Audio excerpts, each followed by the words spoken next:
This is Atomic Shinobi and today I'm going to narrate second and final part of What If Naruto Was Eva's ultimate weapon. If you enjoyed this video, please like, share and subscribe to this channel. Without wasting no time, let's start the story. A man sat in a chair in a darkened room in a cave far from civilization. His hands were clasped together, supporting his head as he gazed into the lone candle. He saw the fire swaying to and fro, dancing with an invisible wind. Had it not been for his distracting thoughts, he might have noticed the candle about to burn out. It was still visible to him. With an arm through her chest, blood streaming down her open mouth, and her eyes wide with shock, pain, and betrayal, his longtime love stood there. She deserved better than to be killed by him. She didn't deserve to go that way. The man would be dead before he could draw breath again if he didn't already have a plan for his demise. The urge to seek revenge flared in the man's heart, causing his muscles to tense and his eyes to narrow. It annoyed him that every time his thoughts went down this path, the hatred in his heart seemed to deepen. He was unable to allow his feelings to rule him as they usually do. There was a plan, things had to be started, and he didn't have time to think about what was or might have been. A voice called out behind him, "Hey Toby." He hadn't even sensed the damned guy, and his eyes opened wide before they calmed. He watched Zetsu emerge from the shadows and stand in front of him, a smirk on the white side of his face. "What news do you bring, Zetsu?" he asked. His dark counterpart frowned in disappointment. White Zetsu laughed and said, "Well, the rumors of the Uzumakis are true," which made his partner give him a hard slap on the back of his head. Black Zetsu said icily, glaring at his white side, "We had a chance to recover the vessel containing the power we seek. Unfortunately, this fool messed it all up." "Yeah, 'cause it's my fault the kid lit up my clone," he said casually in defense. His smirk reappeared as he shrugged his shoulders. White Zetsu laughed uncontrollably at the thoughts circling in his mind. "What does it matter? We know the rumors are true, who the vessel is, and where she lives. The only way it could get any easier is if she was tied up." "She?" Toby asked, and Zetsu nodded in agreement. "Who?" Black Zetsu responded, "She's a Hyuga, and from the looks of it, she's from the main branch." White Zetsu noted with a sly smile, "That seal they got might fry her brain if she dies and we'd be back to square one, which is fortunate. But, that's not the case here. So, what's our next move?" Toby gazed into space while formulating a fresh plan of action. Even though Madara was aware of these rumors, he had left them out of his original plan in case they turned out to be a myth. He now needed to carefully plan to ensure that his new plan wouldn't interfere with the one that was already underway. There was silence for a few more seconds, and then Toby got up. He approached the lone candle and gazed into its slowly fading flame. At last, he blew a soft breeze, clearing the room of all light. Toby retrieved his Akatsuki coat from his seat and made his way to the door using only his recollections. He stopped short of leaving the cave and gave the order, "We have time. No need to get impatient, we will be moving to Konoha for the exams soon, just as we had planned. No need to make them paranoid for one girl." Before leaving with a purpose, Toby took a moment to think. "For now, call in all Akatsuki members, we need to strategize for the invasion," he said. "I'll get Pain and Konan. Go." Zetsu nodded on both sides and then vanished into the earth, leaving no trace. Obito briefly felt sorry for the Hyuga because he had experienced what it was like to have everything taken from you due to fate. But then he saw his face, his Chidori passing through her heart, and he felt every emotion leave him, save for determination and hatred. He would usher in the new world of love and peace and wipe out the old one, which was filled with resentment and hatred. For her, Hiku experienced consciousness as a cool, gentle breeze in the middle of a hot summer day. It was serene and silky. Her eyes fluttered open, gazing into the dark gray ceiling as her body went a little numb. She allowed her mind to catch up to her body and simply stared up, motionless. After a few minutes, she blinked and then slowly raised her body, using her right arm to support herself. She could feel the soreness as it started to creep over her body. She was looking around the room with her eyes half closed. A nightstand with a lamp was the only object in the room besides her and the bed, making the setup as basic as it could be. At last, it dawned on her that she was in the barracks of one of the different patrol towers dotted along the land of Fire's Edge. She stood, shivering at the sensation of the cold wooden floor biting her bare feet, and swung her legs gently over to the edge of the bed. She went to one of the room's two doors, ignoring the cold, and opened it to reveal a bathroom behind it. After moving quickly and gently shutting the door behind her, she headed directly for the sink. She quickly switched on the water and sprayed her face with warm water to help her wake up. With a sigh of relief, she raised her head and gazed into the mirror. In the shade of the night sky, a stunning teenager with long, silky, smooth hair stared back at her. Even though parts of her face protruded haphazardly, It framed her face messily and did nothing to detract from her beauty. In a lazy attempt to tame the wild mane, she ran her fingers through her hair. Her eyes, which were pale lavender and pupilless, surveyed her before she shook her head, closed her eyes, and started to leave the bathroom when a terrifying thought suddenly occurred to her. Her eyes snapped open in horror as she saw something strange, and she was standing in front of the mirror once more in a moment. She had taken off her disguise entirely. Her hair was blonde. Her contacts were dark violet, lost. She was certain that she was wearing her blonde wig the last time she was conscious, but her contacts had been destroyed in the fall. She didn't need to worry because she had her eyes closed the entire time she was unconscious, but there wasn't much she could do about her contacts. However, her hair. Before she passed out, what was she doing? She was, oh, well. She was startled out of her reverie by the abruptness of a series of knocks on the room's only other door. Wearing only her lavender tank top and matching underwear, she blushed as she looked down at herself. What on earth transpired during her absence? She paled at the thought of some possible outcomes, none of which were favorable. She hurried back into the room and started getting dressed after hearing another knock on the door. There was a pale yellow t-shirt and one pair of black short shorts for sleeping. She threw them on as fast as she could, then positioned a genjutsu over her head to make herself appear to have violet eyes and long blonde hair. Then she walked over to the door and opened it slightly. She backed away from the door and released the breath she didn't know she was holding as she met the crimson eyes of the genjutsu mistress of the Leaf Village. Eyeing the girl before her as her illusion vanished, Kurenai moved in and quietly shut the door behind her. Her voice was even as she asked, "How are you feeling?" But Hiku could see the concern in her eyes. Her nerves were somewhat soothed by the comfort it provided. With Kurenai in front of her and Hiku crossing her legs with her back to the wall while keeping both feet on the floor, the two walked to Hiku's bed. She said, "I'm all right, mother," grinning a little. Hiku could tell by that statement alone that Kurenai's face was colored with relief as a weight that had been on her shoulders since yesterday abruptly fell off. "I'm glad," the woman with the black hair said with an honest smile. "I was worried about you, Hinata. You've been unconscious for 2 days." The sound of her name made Hinata wince. Her smile faltered and her eyes slid away. She told her gloomily, "I'm not Hinata Hyuga right now, mother. I'm Hiku Yuhi," and Kurenai could see that her thoughts were heading in a bad direction. Hinata tried to stifle her grief during the protracted silence. "Hinata, my dear," Kurenai said, placing a hand on Hinata's shoulder and grinning as broadly as she could. Too preoccupied with her thoughts, Hinata would not acknowledge the name. She looked at her folded hands on her lap and asked abruptly, "What happened?" Instead of responding, Kurenai chose to look at her and try to understand her thoughts. At last, Hinata raised her head and stared at her steadily.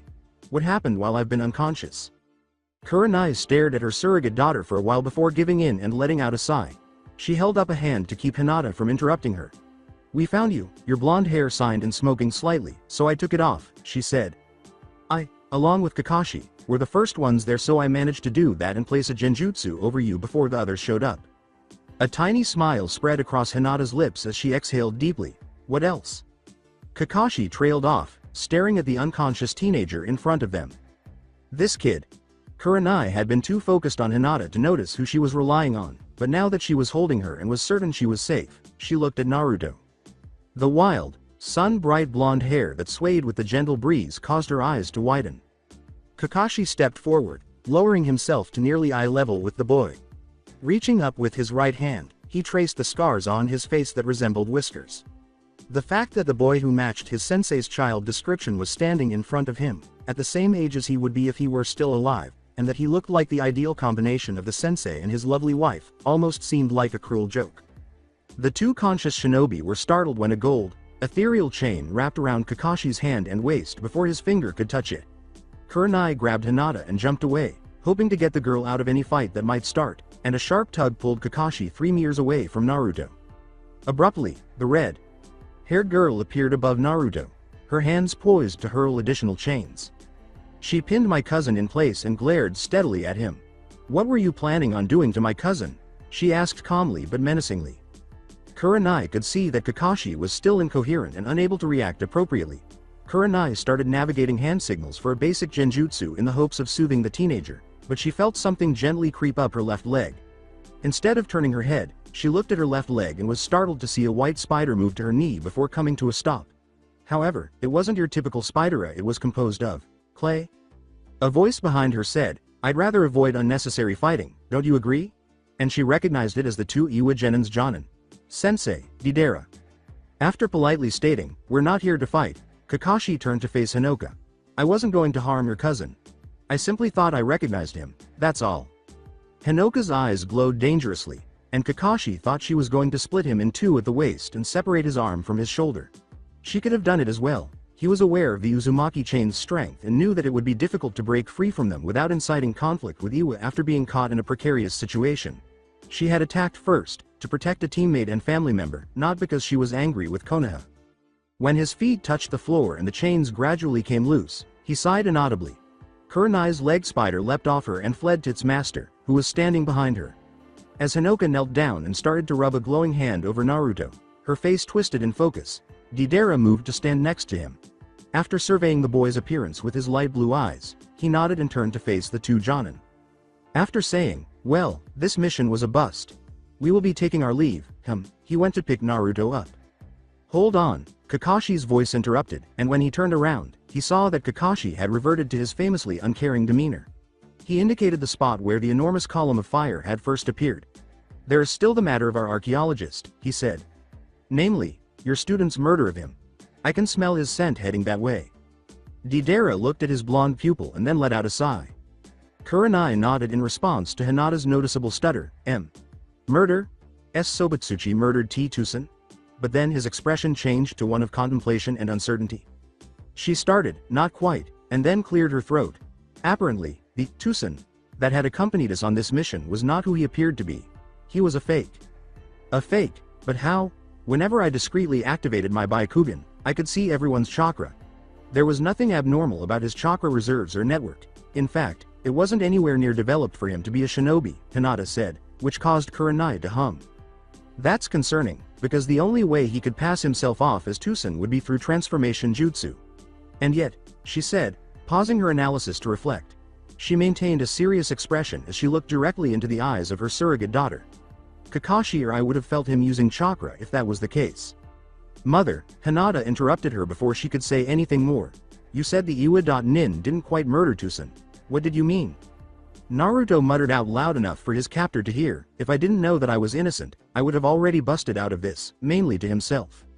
With his nose deep in his orange book, Kakashi peered at the boy out of the corner of his eye and saw that he had chosen to remain a red-eyed, black-haired teenager. Naruto kept examining one of Konoha's most powerful Jonin until a smirk appeared on his face. "So tell me, Hitaki, who made these seals cuffing my hands behind my back?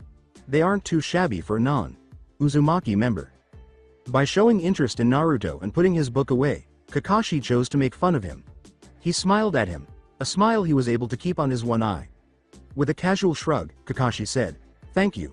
Lord Hokage gave me a crash course of the sealing arts just a few weeks ago. It's not exactly my cup of tea, but it is a useful skill to know." Naruto scowled a little at the Hokage's name, but he was able to get over it before Kakashi could see. "I see. Well, still, you got me locked up for no reason. I didn't murder him, I killed him out of self-defense." Kakashi was intrigued by this statement, but he kept it to himself.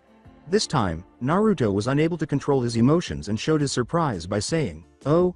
Do tell how a civilian archaeologist with no shinobi training managed to get Iwa's prestigious prodigy like yourself to kill him out of self-defense? How?" He halted, suppressed his astonishment, and replaced it with a frown. "There aren't many genin in the bingo book. Much less one assigned an A-rank genin," Kakashi reflected, maintaining his habitual detached demeanor. Murmuring, "Fair enough," Naruto crossed his legs beneath his body and leaned back in his spot on the futon. "And he wasn't a civilian. There's no way a civilian can be as fast and as strong as that guy was. He had to be a shinobi."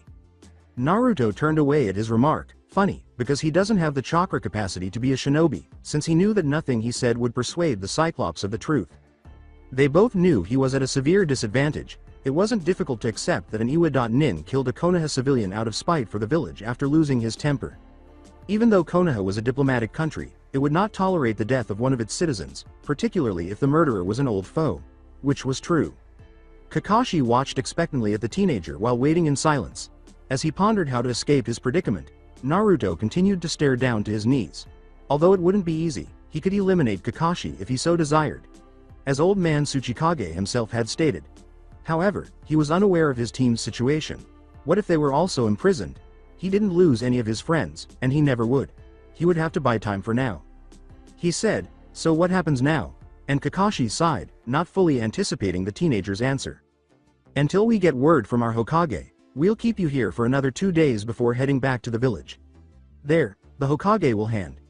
Pick your jury and we'll pass your judgment," Kakashi said with an eye. Smile. Then Kakashi said, "But don't worry about it, I'm sure we'll take it easy for someone like you," and left. Kakashi ignored Naruto when he called out to him. Without seeing what the genin was concealing behind his illusion, he was unable to look him in the eye. When he had closed the door behind him, he tilted his head forward and leaned against it. He sighed and allowed his thoughts to wander. Is it possible? Is everything she has said accurate? How did she know? An emotionless voice yelled, "Kakashi Hitaki," causing the ninja to ignore his thoughts. He looked up casually, as though he had been expecting the Anbu to arrive when he did, since he had sensed his arrival a few seconds before he had announced his presence. The Anbu began by kneeling and pulling a scroll from beneath his cloak. "Sir, I have a message from Lord Hokage," he said. Kakashi was taken aback by this, but he used his cunning to keep it to himself. He silently removed it from the Anbu's grasp and looked up, nodding his head. The Anbu vanished into thin air. Kakashi swiftly read the contents of the scroll after unfolding it. Before closing his eye and using his lightning chakra to burn the scroll, his lone eye twitched intermittently. Kurenai concluded by letting everything sink in. After that, Kakashi came and told me everything. How they found Tusen's corpse a mile away from the village. His estimated time of death was an hour before our mission started, Kurenai said. In the middle of her mother's story, Hinata had ducked her head. The teenager's attention was drawn to the door after she heard several knocks. Her Byakugan briefly came to life without the use of hand signals, and then she got up and walked quietly to the restroom. After receiving the message, Kurenai got up to answer the door.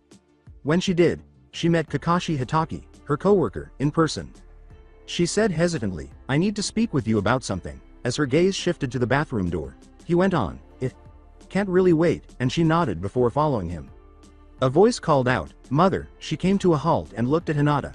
Half of her body was hidden by the bathroom door while she was there. She trailed off before shaking her head and closing the door.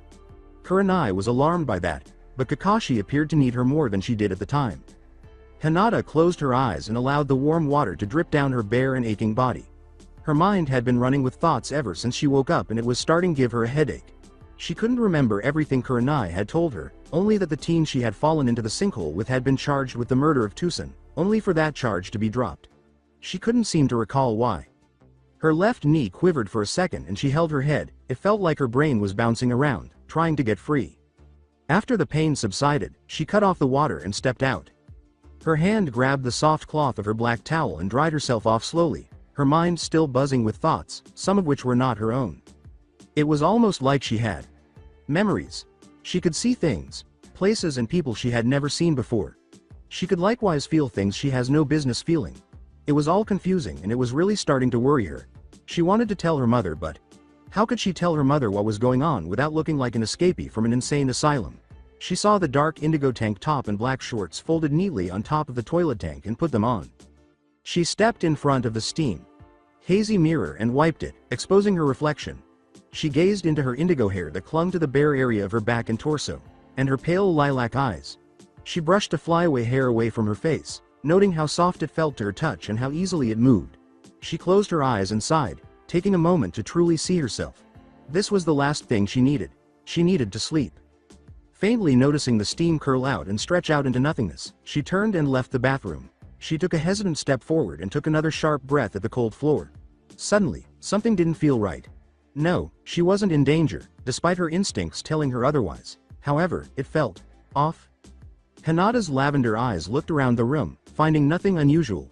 Reluctantly, she turned on her Byakugan and looked around the room again. She saw nothing once more, aside from.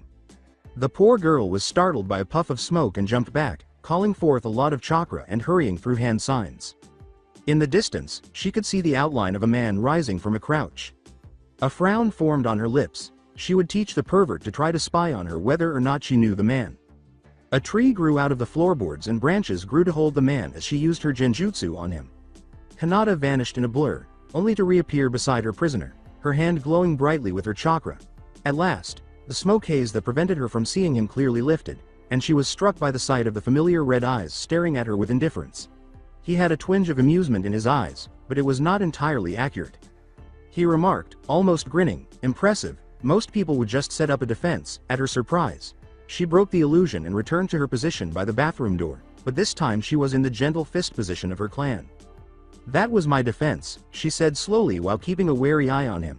Even though he may have saved her once, he still wanted her dead. Naruto raised his hands in surrender when he saw her become defensive once more.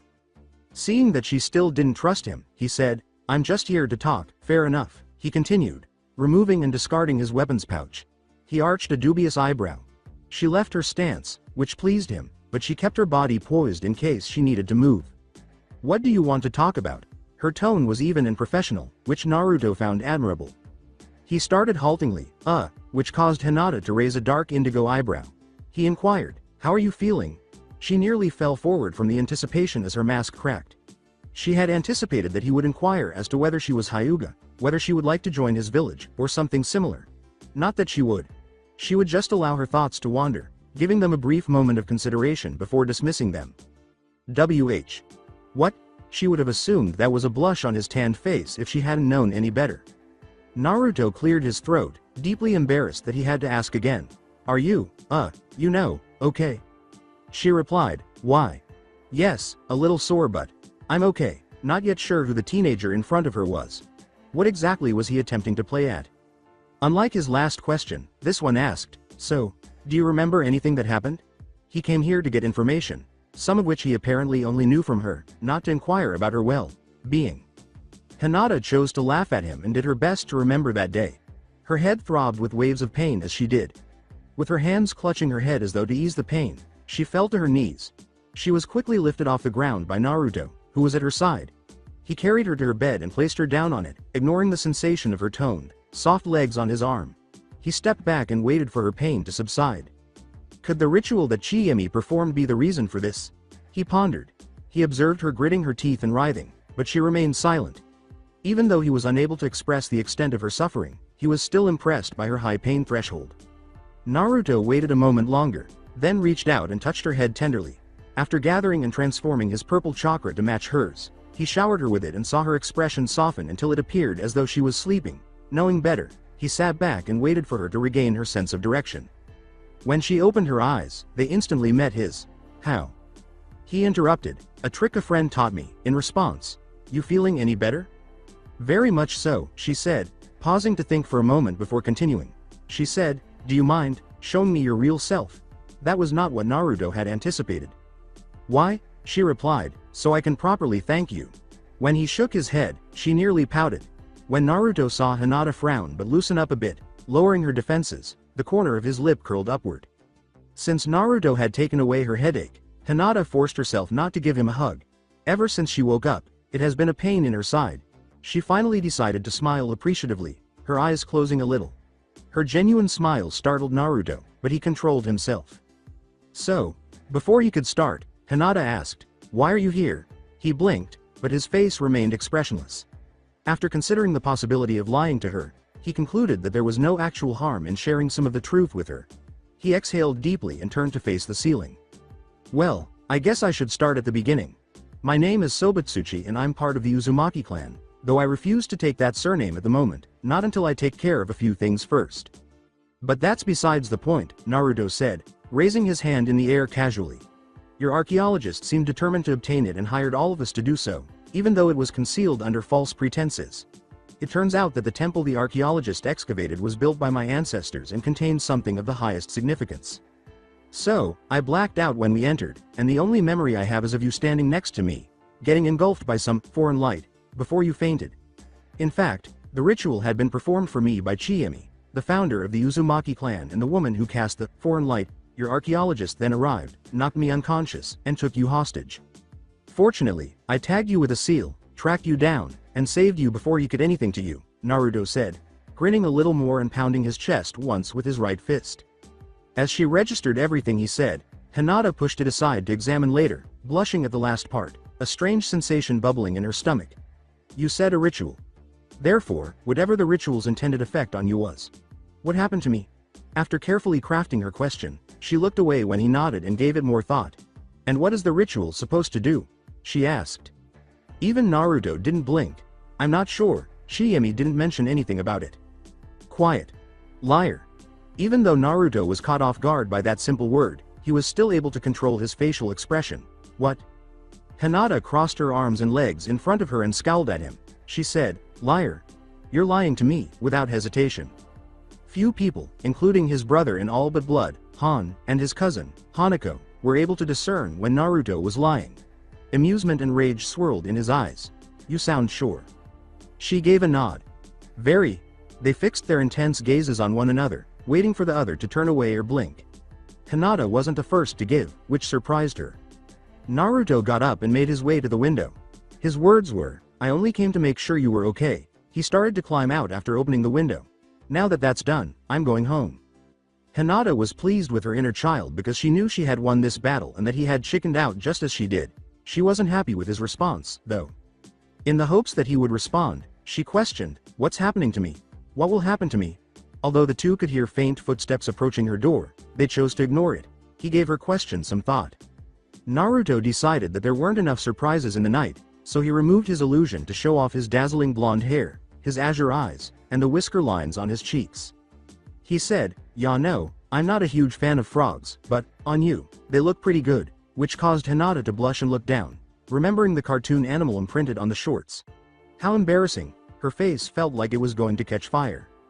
Hinata turned her head to the door and then back to the window after 5 gentle taps on her door broke the eye contact. When she no longer saw him, she let out a quiet gasp. She briefly started to think about his final words before being awakened by another round of taps. She set up a hinge before absently walking to the door and opening it. "Hey Hiku," Sasuke said as he stood in front of her, a ghostly smile on his face that vanished when he saw her brow furrowed and a noticeable frown on her face. "Are you okay?" She muttered, "They're toads, not frogs," before blinking and recognizing her speaker. This was incorrect. Kurenai and Kakashi both knew this was wrong. His hands held her in place, pinned to the wall of her makeshift room, and his lips found hers without difficulty. She ran her fingers through his hair. Her short nails first scratched his scalp before moving down his neck and ending at his shoulder. A hot, hungry need swept over the silver-haired Jonin, filling him with desire. Kurenai was there, warm and real, pressing more of her body against his, according to every instinct in him. As his hands moved up and down her thighs and then snaked inside her clothes, he could feel her breasts against his chest. Kurenai broke the kiss with a soft moan, but she kept her hands on his head. "Kakashi," a hiss she said. "I know," he uttered. He leaned his forehead against hers and inhaled deeply. Her lovely aroma filled his nostrils, rekindling his passion. He shuddered at the sudden idea of taking her, his fingers taking off everything he was wearing, and getting to know her better. For now, though, he had to fight the urge. "Asuma," she remarked, "it's not fair to him," with her ruby red eyes sidelong. She was aware that Kakashi would give in if she made eye contact, so she avoided doing so. "I really like him, he's a sweet guy. Yes, he's not perfect. But neither are you," she said sorrowfully. That was a serious blow to his pride. Ouch. He was not ashamed to be compared to the son of the third Hokage. On the contrary, he did not feel that way. Asuma Sarutobi had worked hard to make his late father proud of all that he had accomplished in his life, and yet. After pausing, Kakashi raised his hand and placed it next to her face on the wall, leaning on it. "I'm not trying to steal you away from him, or anything like that. But," he said. Kurenai was taken aback by the abrupt action and tipped her head back to look him in the eye. "I don't know who else to turn to." His vulnerability startled Kurenai, and his eyes widened a little. She had accompanied the Cycloptic man on numerous missions and was constantly in awe of his cool-headedness and indifference in the face of peril, overcoming many obstacles with hardly a sweat on her face. However, Kurenai was always rendered speechless when she saw him, as frail as a child. She felt Kakashi's lips lightly brush against hers before she realized what had happened. She shivered and exhaled a breathless sigh as his fingers flexed, enjoying the warmth and texture, the tight, soft skin over the curve of her hip. That triggered something. He practically lifted her on top of him by putting his left hand around her. Even though Kurenai was muscular, she was still smaller than Kakashi, who was a powerful man by shinobi standards. After breaking the kiss, he moved to her neck and attacked it with kisses and love bites. All she could do was gasp in helplessness and allow the man who had claimed her body as his own to ravage her again. Even though his behavior was enjoyable, she could still feel her heart hurt. She knew it was not meant to be, even though she loved the man in front of her. She had tried to help him create a better future, but his heart was still stuck in the past. He then abruptly ends all contact with her and makes it a point to ignore her, acting as though she never existed. When he claimed to be protecting her, it hurt even more. Nevertheless, he would go see her late at night every other month or so. And each and every time, she was unable to find the strength to refuse him. The pain would never go away, but she finally found solace in Asuma, and despite the fact that they weren't formally dating, she could sense her love for him growing. And then, every time she believed she had overcome the Cyclops for good. As soon as she felt his need fill her, a surge of pleasure overtaking her body, her mind went blank. She screamed silently, and he put his hand over her mouth. She gave him a tight neck hug while groaning as he carried on. It always happened. It was always successful. Staring back into the eyes of the Uchiha in front of her, Hinata leaned against the doorway. He came to inquire about her well-being and to learn about the events that transpired within the Uzumaki temple. She had provided the best explanation she could, using Naruto's story to fill in the blanks. She didn't tell him the whole story, of course, feeling that it would be best for her to wait to tell the Hokage and see what he would do. "He didn't hurt you, did he?" Sasuke asked in a detached and heartless manner that only he could. That aspect of Sasuke was always unappealing to Hinata because it made her think too much of her father. Even though his tone suggested otherwise, she could tell he was worried. She gave him a comforting smile after shaking her head. "I'm all right, Sasuke, I promise," she said, lowering her head as she thought about Naruto holding her tenderly, putting her in bed, and taking away her excruciating headache. She had a ghost of a smile on her lips. "I'm all better now." He smirked and took a step forward, ignoring Hinata's misinterpretation of her smile. In an unexpected display of affection, Sasuke gently took hold of her chin and raised her head to look into his eyes. She gasped because she didn't think the young Uchiha would do that. When she saw his face creeping closer to her, her body tensed and her cheeks flushed. Just an inch separated his lips from hers before he sprang forward. Straight into her left cheek. "Sasuke," she said with her eyes closed, her heart pounding frantically, as if it were about to burst from her chest. Her words were, I think you should leave," as she stepped back and gave herself a tight hug. His eyes were cold, black, and Hinata would not look into them. "Hiku." Sasuke said her name in a way that made her shudder. She gave a headshake. After saying, "Goodbye, Sasuke," she leaned back into the door and slid down until her butt hit the floor. She pulled her knees close to her chest in embrace. Her dark indigo hair obscured her face, and her illusion disintegrated as fast as she had set it up. In an attempt to keep him from reaching her as he used to, Hinata pumped air into her lungs. However, she couldn't help but start thinking back on her time with him. Most of the negative, and some of the positive. "Luckily, I tagged you with a seal, tracked you down and saved you before he could anything to you." She could see his self-assured grin and fist on his chest as his words replayed in her mind. She saw it more as it actually was, though, rather than as it was at the time. She saw his wild, spiky blonde hair and his remarkably clear eyes, which gleamed with a childlike mischievousness. Hinata headed for the window he had used to leave, looking up at it. Before she closed her window and climbed into her bed, she looked out at the world outside her window. As soon as she was comfortable, she felt her consciousness start to fade. "Ya know, I'm not a huge fan of frogs, but, on you, they look pretty good." As she started to fall asleep, a tiny, genuine smile came on her face. She muttered drowsily, "They're still toads," before falling asleep. Sasuke remained standing in front of her door, just outside her room. What had happened still shocked him. His mind simply was unable to process what had just happened. At least not for a while. His anger increased as he at last came to terms with the situation. How dare she humiliate him in that way and deny him? He considered breaking down the door to force her to apologize. No, throwing a fit was not necessary at this moment. He had to get his thoughts straight and return later with a plan. For the moment, he needed to gather himself and consider the circumstances before making a mistake. He let out a frustrated sigh and turned to return to his room. Sakura had observed the entire exchange from a distance but out of sight, a tear streaming from her eyes and blood streaming from her lips as her teeth bit them. With a slightly irritated expression on his face, Naruto ran from tree branch to tree branch. With his curiosity about what Hinata knew bothering him, he thought, "I didn't figure out anything useful. What knowledge had the founder of his clan bestowed upon her?" He felt his anger flare like a flame and his chakra flare like one, devouring his body as he clenched his fists. He inhaled deeply and tipped his head forward, allowing his hair to hide his eyes. With a defiant grin on his face, he looked up abruptly after managing to calm himself.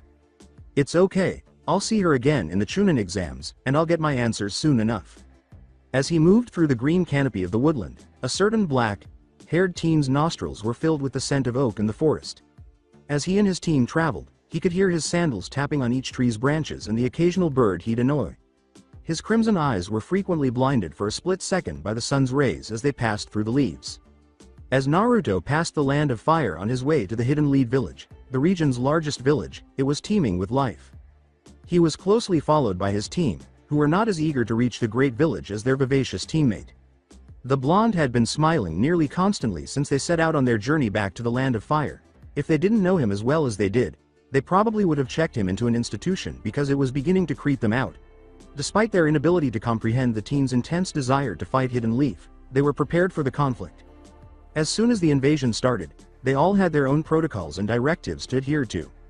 Since they first learned that they would be joining forces with the Hidden Sand and Sound Village to invade and destroy the Leaf Village, Hinoka had been concerned about her cousin.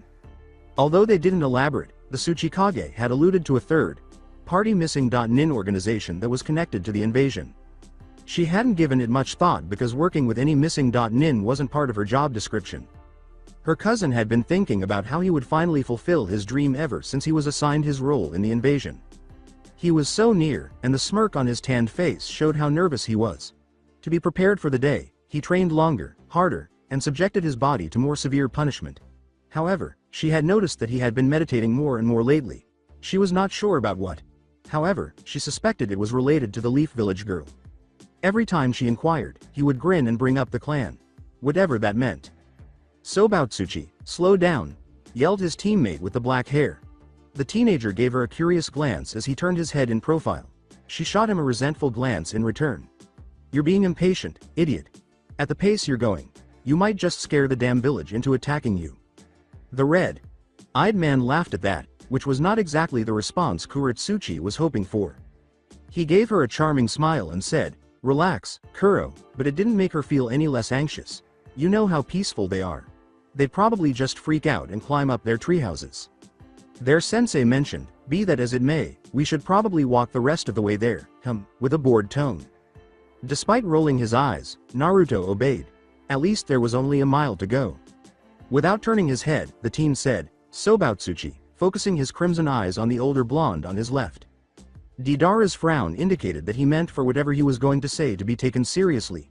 Naruto swallowed his desire to sigh. "You're going to have to keep your cards close to your chest here. We got lucky that the Leaf Village didn't make a big deal about what happened a month and a half ago, but now we're really entering their territory and seriously outnumbered. Be on your best behavior and please, stay out of trouble, Despite rolling his eyes, the lone male teen nodded. Knowing that anything more would go in one ear and out the other, Deidara wanted to say more. He occasionally wished that as a student, he had not been given such a problematic blonde. However, he would most likely have a dull, typical student. The second Uzumaki, an older redhead wearing a red kimono, a white obi, and skin-tight black pants that ended in mid-shin with matching sandals, was already one of his regular students. She had her right sleeve severed, leaving only her left, like any other shinobi of Iwagakure. Her onyx eyes were as keen as ever, ensuring that she didn't miss any details. Like the others, their third teammate was tense. Like Deidara, she was dressed in the traditional Iwa.Nin uniform, which included a brown Iwagakure flak jacket and a red uniform with a lapel over her right leg and a missing right sleeve. But instead of wearing a skirt and fishnet tights, he was content with his trousers. With powerful, deliberate steps, the unofficial leader of Team Elite strode in front of the three. He was dressed in a black waistcoat with red trimmings and an open collar. Naruto wrapped his entire arm down to his wrist with armor wraps, but the sleeve only covered his left arm because his forehead protector was ironically tied to his left bicep, leaving his right arm uncovered. Alongside it, he wore white, loose-fitting pants that were also secured with armor wraps from mid-shin down. The teenager appeared extremely menacing overall, particularly given the solemn expression he maintained. With a slight smirk on his face as he saw a huge wall in the distance, Naruto said, "We're here to take the Chunin exams, Sensei," his ruby-red eyes gleaming mischievously. "All my focus is on passing these exams. One way or another." Deidara gave the teenager a suspicious look but said nothing because it was better to let him think on his own than to try to get him to talk when he was acting this way.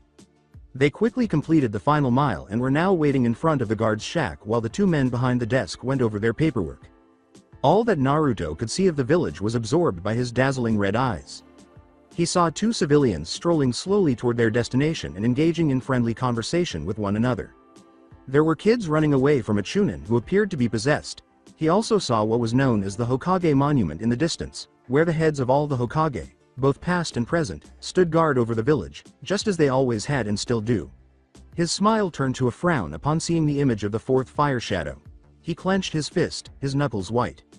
One of the guards said, "Please wait a moment, an escort will be here shortly," to which Deidara nodded in agreement. "I apologize for the inconvenience, but Lord Hokage is currently in a meeting with his advisors. You will be shown to your hotel and you may wait there until the Hokage is ready to see you. Or, you may ask the escort to show you around." Hinoka replied, "That would be lovely," and bowed to the guards. Though he blushed a little, the person with the wrapping tied over his nose remained silent.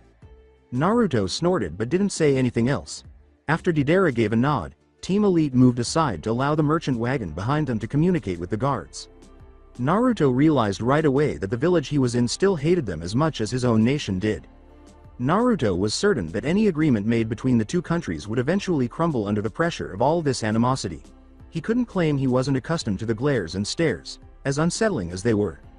Any established reputation tends to be ruined by frequent association with a Jinchuriki. Nevertheless, he had never been the target of such intense scrutiny, distrust, or terror. They seemed to be aware of his own monster. A deep, hoarse voice asked out loud in his mind, "I wonder if this is what your life would have been like had you stayed." Naruto narrowed his eyes and clenched his teeth in frustration. Naruto retorted, "Had I stayed, half of these idiots would already be 6 feet underground." The sound of the annoying fox's laughter echoed in his mind, and his muscles stiffened. The fox had not heard the damned abomination for a long time, so it would appear that he had grown tired of the quiet. "Why, then, do no dead stone village residents lie in peace?" Naruto came to a halt at this point. He began, "Because," but was unable to come up with a response. "Why, in fact, they hate Han because they don't hate me." The fox sneered, "Yeah, that's a good reason," which caused his jailer to growl. Kuretsuchi gave him a strange look and said, "Sobautsuchi, are you all right?" Naruto rubbed the back of his head sheepishly, grinned, and blinked. When asked, I'm fine, just got lost in my thoughts," he replied. After giving him one more look, Kuretsuchi caught up to Deidara. But Hinoka kept staring at him, fearing that the fox was playing tricks on him once more. She was aware that although he had been taught to subdue his inner demon, it was still possible for him to be swayed by it. He hasn't used the fox's chakra in battle yet because he doesn't want to become reliant on the beast's power. Nevertheless, she found it difficult to get rid of that specific fear. Losing him would be the last thing she would want. He smiled at her, trying to make it as comforting as possible.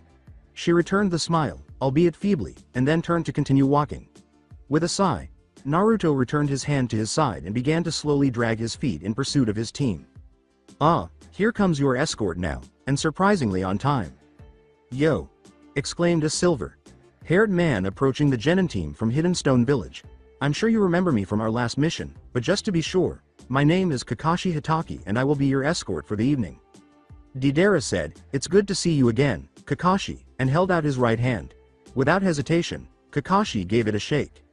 He politely replied, "And you as well, Deidara," and then paused to look around at the foreigners. Without waiting for an answer, Kakashi turned and started to walk. "If you'll follow me, I'll show you how to get to your hotel," he said. Team Elite trailed closely behind, walking around and observing their surroundings. As they did, Kakashi started to give them a brief overview of everything, pointing out eateries and stores that had top-notch ninja equipment, such as armor, clothes, shurikens, and kunai. Naruto made sure to keep in mind everything that would help him get around the village, including the direction they were traveling. While doing so, he noticed something more akin to someone who didn't appear to be normal. He was a teenager, most likely Naruto's age. He had pale skin, shaggy red hair, and a black ring around his eyes. He had tied his forehead protector to a gourd that hung on his back. "You mean, Hidden Sand Village?" From his spot on the roof of a building across the street, the teenager was looking at him. Since he had first seen the strange child, his lifeless, icy teal eyes had not left him. He gave him a familiar look, as though they had previously met. Even though Naruto had never seen the teenager before, he had the impression that he knew him. There was something about him, very hazily. Naruto heard Kakashi say, "And this will be where you'll stay," and turned to see him staring at the hotel with his single eye. It was an upscale hotel that was typically only used by wealthy clients and special visitors. The fact that the cheap old bastard had the means to pay for such an opulent inn surprised Naruto. The front desk has all your information and will gladly tell you what rooms you'll be sleeping in, courtesy of Lord Hokage, Kakashi said to them, grinning broadly. Well, that makes sense. The teenager thought it was too good to be true.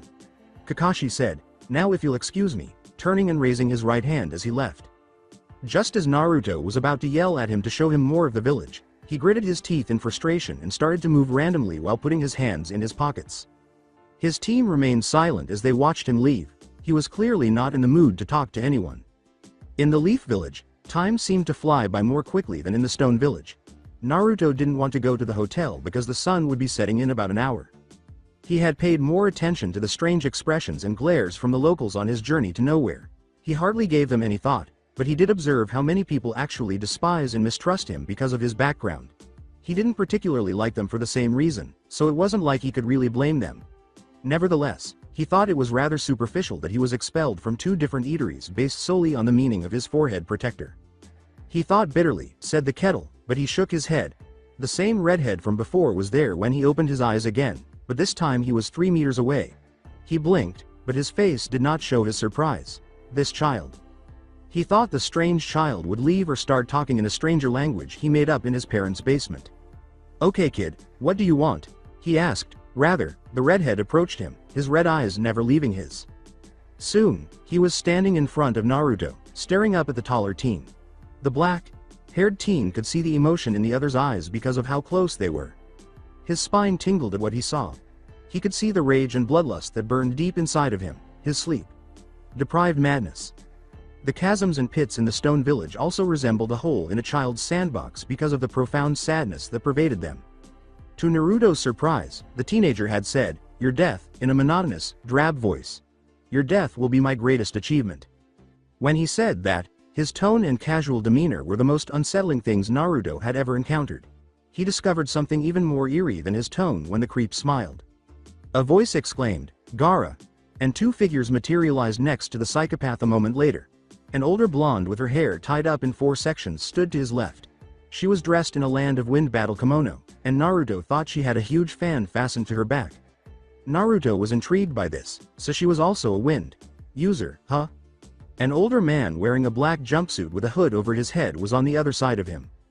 His purple war paint gave him an odd appearance, at least to Naruto. Additionally, he had a bunch of ruffled brown hair that protruded from the top of an object that was securely tied to his back. Naruto thought the object was his puppet because he was from the Sand Village too. They were well known for their puppetry, and even though he wasn't particularly fond of the craft, he could respect people who could use wires or, in certain situations, chakra threads to control a body to fight in their place. All things considered, he faced a formidable squad and fierce competition for the Chunin exams. The blonde said quickly, "We need to go, we've been looking for you all day." Her hesitation was evident in her eyes, and Naruto wondered why. "Yeah, last thing we need to do is piss off the Hokage." "Tamari, Kankuro," Gaara said. Her smile now turned into a frown. His tone made his teammates wince. "Shut up." Their terrified faces had already shown their obedience, so he didn't need to say anything more. Before turning and leaving, the redhead gave Naruto one final look. Tamari and Kankuro followed him after waiting for him to pass them. Naruto yelled, "Hold on," causing the 2 to stop moving. Tensai raised an eyebrow at the teenager, still too afraid to speak. Kankuro gave him a sneer. "What's going on? What do you mean you wouldn't want to piss the Hokage off?"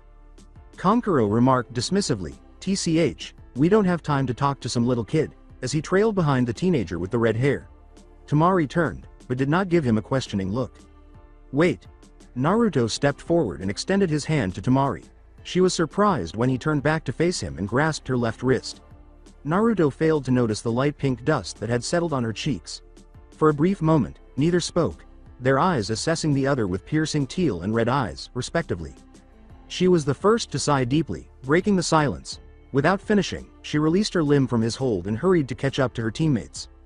Lord Hokage had called all Chunin exam participants and their sensei to report outside the academy by 7, which isn't for another 10 minutes. "If that's all," she said. As he watched her leave, Naruto remained silent. Since he had no idea where the academy was, he gave it some serious thought before deciding to follow them. She walked with the poise that a lady in her position should have. She moved with accuracy and fluidity, Not a single step or hip sway was inefficient. In any town this side of the land of fire, her exquisite lavender kimono would likely cover the cost of an opulent residence. Chopsticks covered in jade held her long, silky indigo hair together as it was tied neatly into a bun. Her creamy skin complemented her lovely, charming pallid lavender eyes, and her midnight blue bangs beautifully framed her lovely face. When she finally descended the stairs, her father, sister, and cousin were waiting for her patiently at the door. Her father, who was a stoic and cold man, turned and left the house without commenting on her appearance. He seemed to have avoided looking her in the eyes ever since that fateful day. "Let us hurry, we wouldn't want to be late." Hanabi, her younger sister, said, "You look amazing, sister," with admiration glimmering in her eyes. "Thank you," was mumbled by the older sister, who smiled. Her cousin, who was only a year older than her, had cold eyes that she met. Despite not being as impressed as Hanabi, he gave her a nod and hurried to catch up with her father. Hinata sighed softly, wishing her own family were as welcoming and friendly as those of her friends. She pushed those ideas away and followed Hanabi out of the house. It wouldn't make a difference to think about the things she didn't like. Lide's hands clasped together in front of her chest as she felt her heart quicken. She hoped she wouldn't see him so quickly. There was very little that Naruto couldn't believe or catch him off guard after witnessing a man transform into a giant, ancient beast as if he had changed his socks. It took a lot to surprise the black-haired teen these days. But he couldn't help but be shocked when he saw the blonde standing on the academy's roof. The red-eyed teenager was frightened just by his presence, even though he wasn't doing anything especially noteworthy or unexpected. When he saw his team approach him without saying anything, he snapped out of his reverie. They knew better than to question it because they had seen what he was staring at. As time went on, an increasing number of people arrived and crowded the academy, waiting for the Hokage to start making his announcement. Everyone who was expected to be there soon stood in front of him, and he nodded before approaching the building's edge and grinning broadly at them all. He made eye contact with each of the foreign visitors to his village and said, "To those who have never been to the Hidden Leaf Village, I would like to welcome you to my home. We are honored that you have come here to attend our Chunin exams, and I will ensure that your stay here will be as pleasant as possible." Naruto averted his bored gaze when his eyes swept over his surroundings. He didn't want to be identified. His paranoia was starting to overcome him, but not that he would, especially with his disguise. "These exams are no joke. We've lost many Chunin hopefuls because they did not take the exams seriously. I assure you, though this is all for the sake of peace, I've had my share of losses and would hate for any more blood to be spilt. All I ask of you is to show your opponents mercy should they need it. The choice is up to you, and no one will judge you for the choice you make, but I would be grateful if you could spare a life during this event." The brunette thought for a moment. Naruto looked around the audience and saw that the majority of the foreigners had either scoffed or rolled their eyes at what he had said. The village's native population was glued to the Hokage, admiring and generally agreeing with him. Rolling his eyes, Naruto had chosen the former. He was a super Hokage, rescuing the world one Chunin exam at a time. Then, as he went on, the Hokage smiled at them all with his brightest grin. With assurance, he said, "I think this will be a Chunin exam that none of us will ever forget." His gaze swept across the throng before settling on Naruto's crimson eyes. His expression showed how shocked he was that the blonde Hokage had conveniently discovered him so fast while just passing through his territory. He had been waiting to look into his eyes and knew he was there. The two had been together for a lifetime, and Naruto could see a glimmer of emotion cross his blue eyes. In his mind, Naruto snarled, "Shit." Hopefully, his cover hadn't been revealed yet. Naruto turned his attention to his cousin, who witnessed the exchange. Before his eyes betrayed him, she shared his concern and thought the same thing. The yellow flash said, "Overall, I just wanted to wish you all luck on your endeavor that is the Chunin exams. Have a good night and I will see most of you within the week," before vanishing through his namesake. Naruto muttered, "Show off," and turned to his teammates. A vision of beauty appeared in the distance before he could speak to them. "That girl is it." He pushed his way through the crowd to confront her, doing the first thing that came to mind. Even if he had to urinate on the tall, somewhat menacing man who was standing near her, she would not get away this time and he would finally get his answers. He was close enough to make it clear that he had accompanied her here, but not close enough to give the impression that he was her creepy old man boyfriend, husband. He could even smell her scent, a sweet, vanilla scent, because he was so close. It was the same girl. There was no mistake. He lifted his hand from his side and extended it toward her shoulder. "One more step." Stoically, "You'll do well to leave her alone," interrupted Naruto's focus. When he felt a hand firmly grasp his wrist, he blinked. When he followed it to its owner, a man who might have been a year older than him greeted him. He had cold, unblinking silver eyes and long, brown hair that hung down to his mid. Back. He was wearing a battle kimono that was pale brown and had sleeves that would normally conceal his hands. The young beauty in front of them heard what he had to say. She jumped a little and turned, gasping when she saw the teenager and her cousin. Neji? There was no room for debate in his tone as he said, "Please, Lady Hyuga, do not concern yourself with this boy. I will deal with him." Without much delay, he pulled Naruto away from Hinata by tugging on his arm. However, the red-eyed teenager never took his eyes off her, looking into her own eyes to make sure she was who he believed her to be. He only needed to see the gleam of recognition and surprise in her eyes to know she was the one. At last, his temper and his mind both caught up with each other. He snarled at the older teen, "Hold up," and grabbed his arm. "Who do you think you are?" "I am Lady Hinata's personal guard, and I am doing my job," Neji responded. With his coldest glare, he pinned the teenager down while crossing his arms over his chest. "Now, how about you answer a few of my questions? How do you know Lady Hinata?" Glancing past the Hyuga to find the girl, Naruto sneered at him. Nevertheless, Neji positioned himself so that he would only gaze at him. He tried to move past him, but Neji stepped in front of him once more. "I don't owe you any answers, Teme. Just leave me alone, I don't have time to mess around," he said. He glared menacingly at the unyielding teenager, growling low and throaty. "Get out of my way." To the annoyance of the Jinchuriki, this made the Hyuga smirk. Kuretsuchi yelled angrily, "Sobautsuchi, come on!" Staring down at Hinata's bodyguard once more, Naruto didn't even blink. Realizing that he had won, the Hyuga simply continued to smirk. Neji frowned and said, Neji, we must go. Father is getting impatient," but he turned to face Hinata, who appeared concerned. He turned back to Naruto and looked at him before continuing. "We'll settle this in the exams." "Believe it," Naruto said ominously, his eyes sparkling with anticipation and the prospect of suffering. Neji turned and walked away, taking Hinata with him. She was facing Naruto in profile, her wide, bright eyes gazing curiously into his. His instinct told him to wait for a better chance, even though he really wanted to pursue her. Naruto was certain that he would have to make do with seeing her later, perhaps because of the way the oldest Hyuga glared at him, when she was more isolated. Naruto turned to his team and grinned sheepishly while using his right hand to scratch the back of his head. "You idiot! Are you trying to get us all killed?" he asked. He uttered the words, "No, trouble just seems to find me," with a feeble laugh. At his justification, Kuretsuchi rolled her eyes. Deidara made the innocent suggestion, "Well, how about we go eat at the restaurant inside the hotel and then call it a day? The exam is around the corner, after all, and we wouldn't want to get in trouble before they even start, would we?"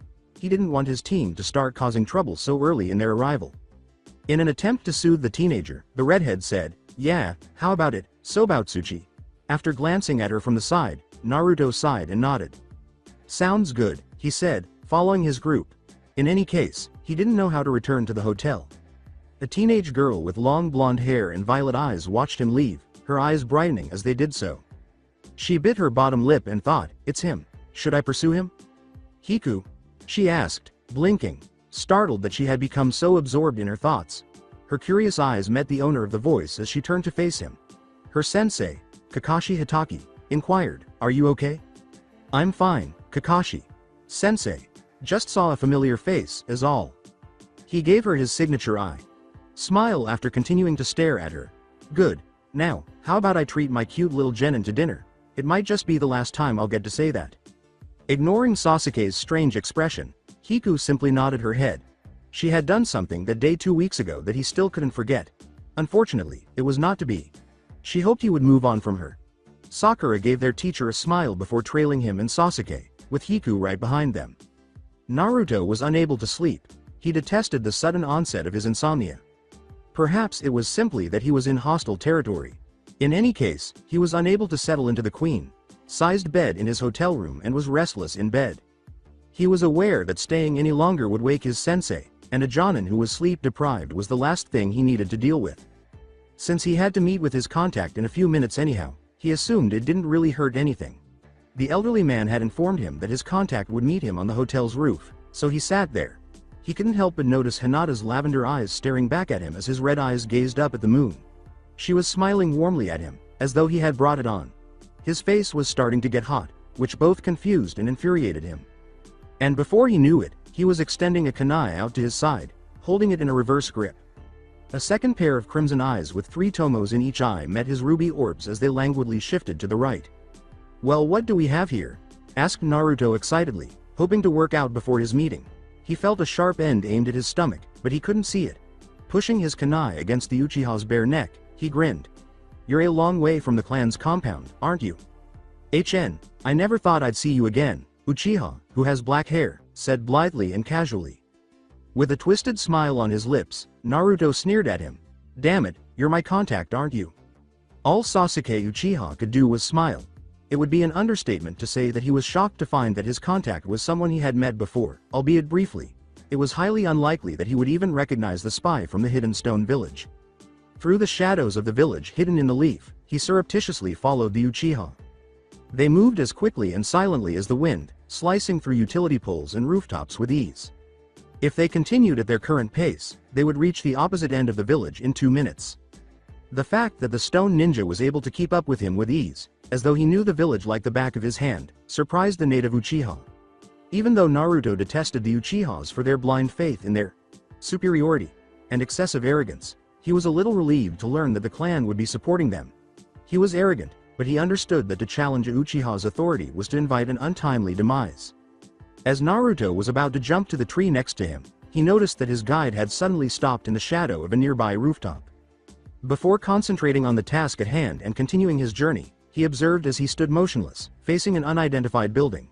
Following the Uchiha's gaze, Naruto found himself gazing at a massive mansion that was probably a compound belonging to a large and affluent clan. Naruto made a mental note of his location and continued, pointing out that Sasuke had outpaced him to the point where he might have lost him if his recon and tracking skills had been less rigorous. With little effort, he caught up to him, and soon he was leaping over a stone wall that surrounded a whole small town. The red-eyed teenager, who remained silent but was constantly alert and wary, trailed the Uchiha until he came to a halt in front of a house that Naruto thought was his own. The stone ninja scanned the immediate area, catching a glimpse of the infamous Sharingan eyes. He entered without bothering to shut the door after he was satisfied. That was Naruto's cue to enter, and he did so with all the noise a mouse could make. Behind him, the door silently clicked shut. Naruto made a body turn and found himself facing a dimly lit hallway that led to another room. He watched as Sasuke's silhouette vanished around the bend. He crossed the hall and stole a glance around the corner, his footsteps barely noticeable. A staircase leading down to what looked like a basement was the source of the light. Keeping his wits about him and not trusting anyone from this abandoned village, secret alliance or not, Naruto let out a silent sigh but allowed his feet to lead him down the stairs. The pressure caused the wooden steps to creak, but Naruto did his best to lessen the weight on each foot. Without the right speed, even he couldn't be as light as a feather. At last, he arrived at the bottom to find Sasuke Uchiha patiently waiting for him before waking up and heading for the room's only door. Naruto whispered, "Hold on," attracting Sasuke's attention. The teenager swiveled his head to get a sidelong glance at the foreigner. His smile was mocking. "You're not going to ambush me, tie me up, and then do with me as you please for your own sick pleasure, are you?" "Because I don't swing that way, male or not," he said. Naruto couldn't help but poke fun at the teenager, even though he had said it in jest. He couldn't help but give any leaf ninja a hard time, not just because it was in his nature. Sasuke did not take the joke well, as was to be expected, but he pushed open the door and entered the next room without responding. Naruto let out a sigh at his response. Sarcastically, he muttered under his breath, "Geez, you would think I asked him if he was gay or something," unable to contain his smile. Naruto saw a group of men and teenagers standing around, their eyes looking expectantly at him as he crossed the threshold into the next room. He observed that Sasuke was right next to a man who looked a lot like him.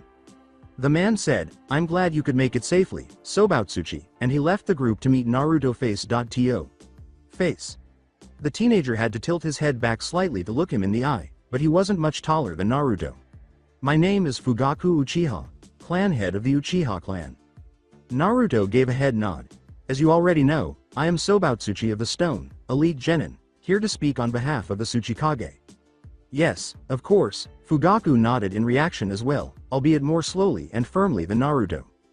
With such assurance, he added, "In our last conversation, the Tsuchikage mentioned a payment for our cooperation and information, which Naruto did not overlook."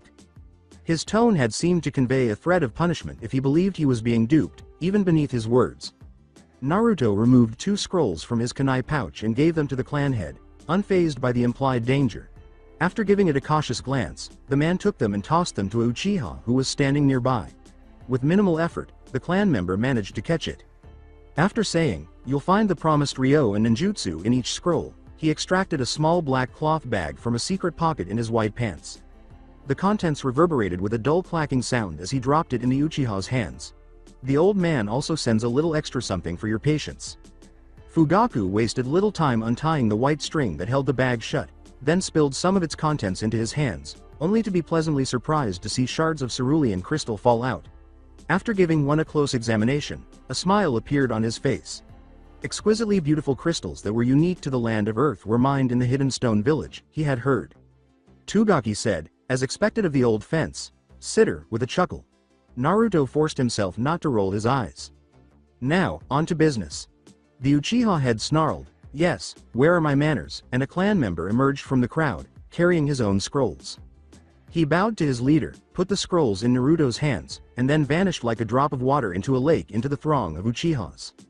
The green scroll contains the blueprints to the Hokage Tower, the escape routes scattered throughout the village, and the underground bunkers that the escape routes lead to.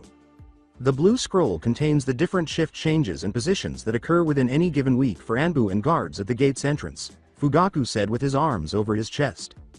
Before he continued, he scowled a little. Be warned, we have a special barrier surround the entire village that wards off aerial assaults from outside the village's walls. To take that down, you'd have to find all 4 seals that make up the barrier and effectively disable them, which is something even I was not able to acquire. Pointing to the scrolls he was holding, Naruto shook his head. He made Fugaku hum in silence as he said, "These scrolls are enough for what we have planned. So are you and your fellow clansmen going to participate in our plan?" He gave a hazy response, but Naruto nodded nonetheless. "We haven't entirely decided, but so long as you keep your word, we will continue to support you and your allies," he said. He grinned fiercely at the older male, displaying his sharp canines.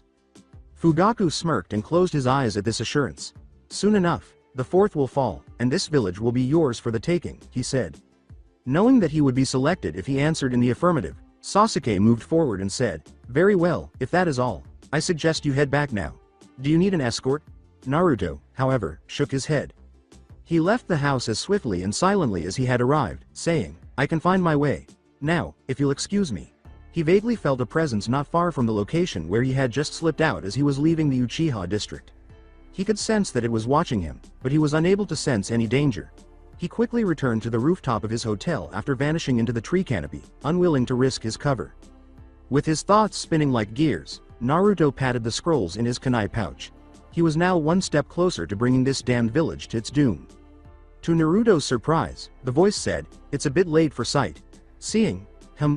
He cursed in his head for letting his guard down, but he kept his surprise to himself.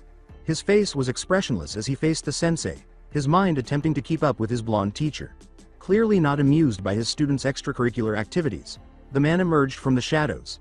At his intimidating gaze, Naruto sneered.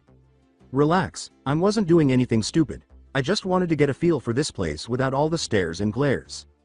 I didn't cause any trouble," he said with a smile. However, it had no effect on the blonde.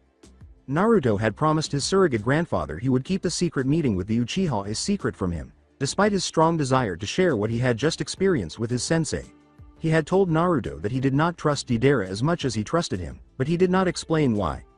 Naruto was alarmed by that, but he chose not to share it with anyone.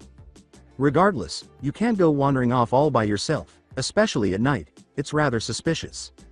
The teenager with the black hair simply shrugged and laughed it off. "Sure, sensei. You're right, as always. One day, your arrogance and carelessness will lead you into a situation you can get out of without paying a hefty price." Naruto angrily responded, "Don't worry, I always pay my dues," which irritated Deidara. However, without replying, the stone ninja simply shook his head. After concluding that his student was no longer worth the sleep loss, he simply left. He detested it when Naruto's arrogance, as though he were unbeatable, overcame him. Perhaps this invasion would deflate the fat head of his charge. He swallowed any words he wanted to say and gave him one last look. Only deaf ears would hear it. With the chill of a winter gale, the following days went by as slowly as a summer breeze. With the swiftness and subtlety of a kunai, autumn struck the hidden village. Naruto had experienced colder air from the summit of the mountains close to his village, so he didn't recoil. Since all he did during the day was wander the village, his days started to blend together. If he wasn't out acclimating to the new surroundings, he was with his team reviewing team formations and objectives in order to survive the tests. They weren't particularly focused on passing the tests, but they also weren't trying to fail. They knew they would pass easily because of their background and abilities. With the help of Sasuke and occasionally Fugaku, Naruto would sneak out at night to meet with his contact and learn more about the Leaf Village and its shortcomings. Before he knew it, the exams were just one day away, and even if his life depended on it, Naruto couldn't control his nerves. He wanted to see what kind of opponents the Leaf had, but he would never say it aloud. Sasuke Uchiha, his new acquaintance, was one of them. He had casually mentioned that Kakashi Hitaki and his father had given him special training. His discussion of his training under the tutelage of a specific man, Itachi Uchiha, had piqued his interest, though. With statistics and a reputation that were comparable to, if not on par with, that of the red-hot habanero, Kushina Uzumaki, and his wife, Minato Namikaze, the Yellow Flash, the man was a living legend. Naruto pondered the outcome of a fight with his fellow Uzumaki as he absent-mindedly flicked his chopsticks at the ramen in his bowl. Though he vaguely sensed someone behind him, his attention was diverted and he was unaware of who it was. A soft, feminine voice said, "Excuse me, young man, you're in my spot," and then poked him in the shoulder with an equally gentle tone. The woman's boldness in claiming a seat in such a tiny ramen stand as though she owned it nearly made Naruto growl. As soon as he said, "Beat it, ya hag. I was here first," Naruto felt his body temperature drop by a few degrees. Curious about the abrupt change, he blinked. His world whirled when a fist slammed down hard on top of his head before he could blink. He gritted his teeth and held his newly formed bump. With her hair tumbling in 9 different directions behind her, the woman yelled, "Say that again. I dare you, I triple dot dog. Dare you, Databane." With an incredulous expression on his face, Naruto turned around and confronted his assailant. "Databane?" Kushina loomed menacingly over the young teen, her eyes widening and her shadow engulfing him. "You've got balls, kid. Especially for a foreigner." The village's residents were taking in the calm and peace that usually pervaded the area at this time of day outside the ramen stand. But the safety of their day would ultimately be the same as their daily routine. A cloud of dust and flying debris suddenly engulfed the once quiet street, causing the surrounding area to tremble with a powerful force. The devastating explosion that took place sent anyone who was unlucky enough to be within 10 meters of the ramen stand racing. The explosion had primarily damaged Naruto, causing him to fly off the farthest and collide with a sturdy tree. Despite not having enough force to pass through the tree, his body made a large dent in it. The air in his lungs escaped without hesitation as his body struck the ground carelessly.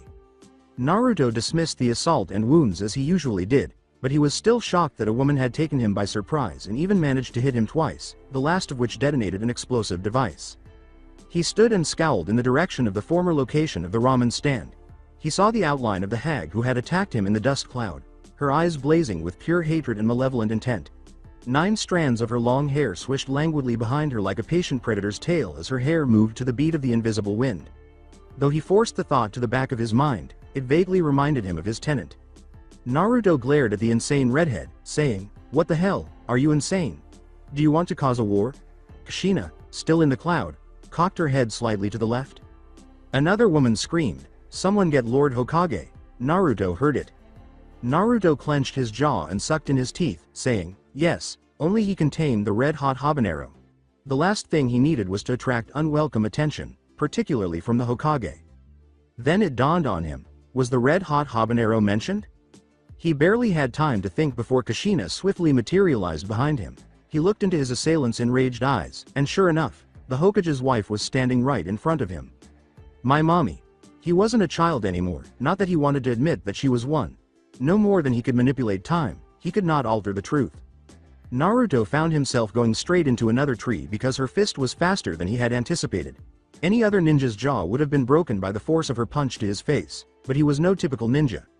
Even though he didn't have time to move, he had the wisdom to use his chakra to absorb the blow and start healing his jaw with the Kyuubi's chakra. Just before he could fasten himself to the tree, the Jinchuriki straightened himself. Despite creaking under the strain, the oak tree remained resilient. Like a bullet, he blasted himself off the tree and closed the distance between himself and his mother, who was halfway through the run. He spun around and kicked the uncontrollably wild redhead. After grabbing him by the ankle, she turned and threw him away like a rag doll, taking advantage of his momentum. Naruto straightened himself again, using his chakra to connect his hands and feet to the ground before skidding to a rapid halt. He muttered a curse as he weighed his options. He would become like the ramen stand if he didn't end the fight quickly. With her body tense but not in a fighting stance, Kushina simply eyed him like a passive executioner. When the teenager dared to insult her, she raised her arm and gestured accusingly. She screamed, "I judge you," as loudly as if she were in a cave, guilty. Suddenly, golden chains covered Naruto's body like a coffin, exposing his head as they tore through the ground beneath him like wet paper. He writhed beneath his prison, but it remained in place. Kushina drew her chains closer, bringing her face to the foolishly courageous teen as the chains clinked. She angrily declared, "I should kill you where you stand for what you called me, and for what you did to my favorite eatery." Naruto anticipated that she would slap or punch him when her hand raised. Instead, she pulled and twisted his right ear, which shocked him to no end. Naruto yelled, "Are you kidding me? What are you, my mom?" But quickly stopped talking because he hadn't intended to make such a mistake. He could see that he struck the woman below the symbolic belt based on his assessment of her response. She seemed unable to believe what she had just heard, as evidenced by the stunned expression on her face. Naruto briefly felt sorry for the elder Uzumaki after witnessing years of suffering flash through her eyes. She bit back, her earlier sadness vaporized by the intensity of her hot rage. "You wish? My son would never be this disrespectful to women, his mother especially." "Tt Ibane," she said. The only part of his body that Naruto could move was his head, which he turned in defiance. Kushina grinned at his disobedience. In response, she grabbed his face with one hand and made him turn to face her. His boldness impressed her, and their gazes met. Even when she was a child, few men had the courage to confront her the way he did. Whether she was foreign or not, her anger and abilities had swept the nations like wildfire, and many shinobi fled when they saw her. Although she was not as famous as her husband, it was still nothing to laugh at. She couldn't help but see herself in the young man as she stared into his eyes. His wide eyes and facial features gave her the impression that she was looking into a male version of herself. As she continued to examine his face, she arched an eyebrow at him. She turned his head from side to side as she asked inquisitively, "You wouldn't happen to be an Uzumaki, would ya?" When she pushed his head back, Naruto moaned at the ungainly movements of his head. "What's it to ya?" Kushina decided that he was becoming quite annoying. She growled menacingly through clenched teeth, "Your attitude, though stupid, was cute at first, but now you're just plain annoying. You'll do well to remember who you are, who I am, and where you are, Pebbles," she said. Her nickname for him made him angry again, but her tone was impressively intimidating. He would not bow to his biological mother. "I don't answer to you. You're not any more special than I am," he spat back. That itch on his shoulder was starting to get the better of him, and even though he knew he was pushing his luck, he couldn't help but speak. "Stupid brat," she said, grabbing the chain around the part that would have been his collar and raising him higher. The chains instinctively grew tighter around him, restricting the amount of air he could breathe. "I'll remember you when you're dead." "That's enough, Kushina, you've proven your point." Knowing the voice's owner already, Kushina's eyes flinched at the sound. She was able to control herself and drop him like a bag of potatoes, but Naruto could see how much strength it took to avoid decking him immediately. He took a deep breath and let it out twice as fast. The Hokage's authoritative voice said, "Leave him be, you've punished him enough," in a tone that made no room for debate. When he entered Hokage mode, Kushina rolled her eyes because she had no choice but to obey his commands. She shifted to stand by her husband, turning away from Naruto. Fearing that she would lose it again, she refused to confront Naruto. Using only their eyes, Minato and she had a lengthy conversation in just 30 seconds. His sapphire eyes quickly hardened as they shifted to the stone ninja. He only said, "I'll meet you back in my office," but Kushina could tell he was referring to her. She started her journey to the Hokage Tower reluctantly, just as she had when she was in the academy and sent to the headmaster's office for misbehavior. Naruto watched her leave without looking into the older blonde's eyes until Kushina was gone. When he did, Naruto noticed such emotion in his eyes that he questioned whether he was always this way or if he was just a unique instance. Minato said, "I have to thank you for taking it easy on my wife," as his eyes gradually softened. "Although I wish your interaction with her was less violent, I suppose beggars can't be choosers," Naruto said, unsure of how to react. When Naruto finally said, "I didn't start this," Minato pursed her lips thinly. "I'm not surprised, though I'm sure you're not as innocent as you imply," Naruto simply sneered. Even though his name wasn't particularly well known throughout the countries, Naruto was still shocked to learn it. "I'm letting you off with a warning, Sobatsuchi. Next time, I won't be so lenient," he said. Minato grinned and said, "I expect great things from you, Pebbles," before turning and letting his white cloak fall loosely behind him. With bated breath, Naruto watched him leave, but he could feel his rage building. He used the body flicker technique to get out of there so as not to make a scene again. "That can't be my boy," Kushina screamed, giving Minato a menacing glare. Her husband grinned pitifully. Using the method that made him famous, he had beaten her back to his office. He didn't mind that he had to turn his head slightly to avoid getting his face pierced by the kunai she threw, and she wasn't shocked to see him already sitting in his chair. When he said, "I can't say for sure since I wasn't there to see it, but Kakashi wouldn't have mentioned it to me if he wasn't sure," she didn't feel much better. He had made the decision to inform Kushina of Kakashi's report to him on the day he returned from the joint mission with the Hidden Stone Village team, the day he announced the Chunin exams to the participants. He had led him away from the crowd on the rooftop of the academy, and Kushina could hardly make out the similarity from where she was standing. However, she had seen her face in the teens when she entered his private world. He would resemble her husband exactly if she gave him blue eyes and longer, shaggier blonde hair. Her Fa section aide was nearly destroyed when he yelled at her and asked rhetorically if she was his mother. When she learned that the teenager was in her favorite restaurant, she had planned to formally introduce herself. However, she had to control her temper when she noticed him occupying her stool. She tried her hardest not to sound angry or give off an angry vibe as she spoke through gritted teeth. Regretfully, he had discovered the one thing that would aggravate her more than making fun of her hair. For a while, Kushina kept quiet, her head lowered, her bangs casting shadows over her eyes.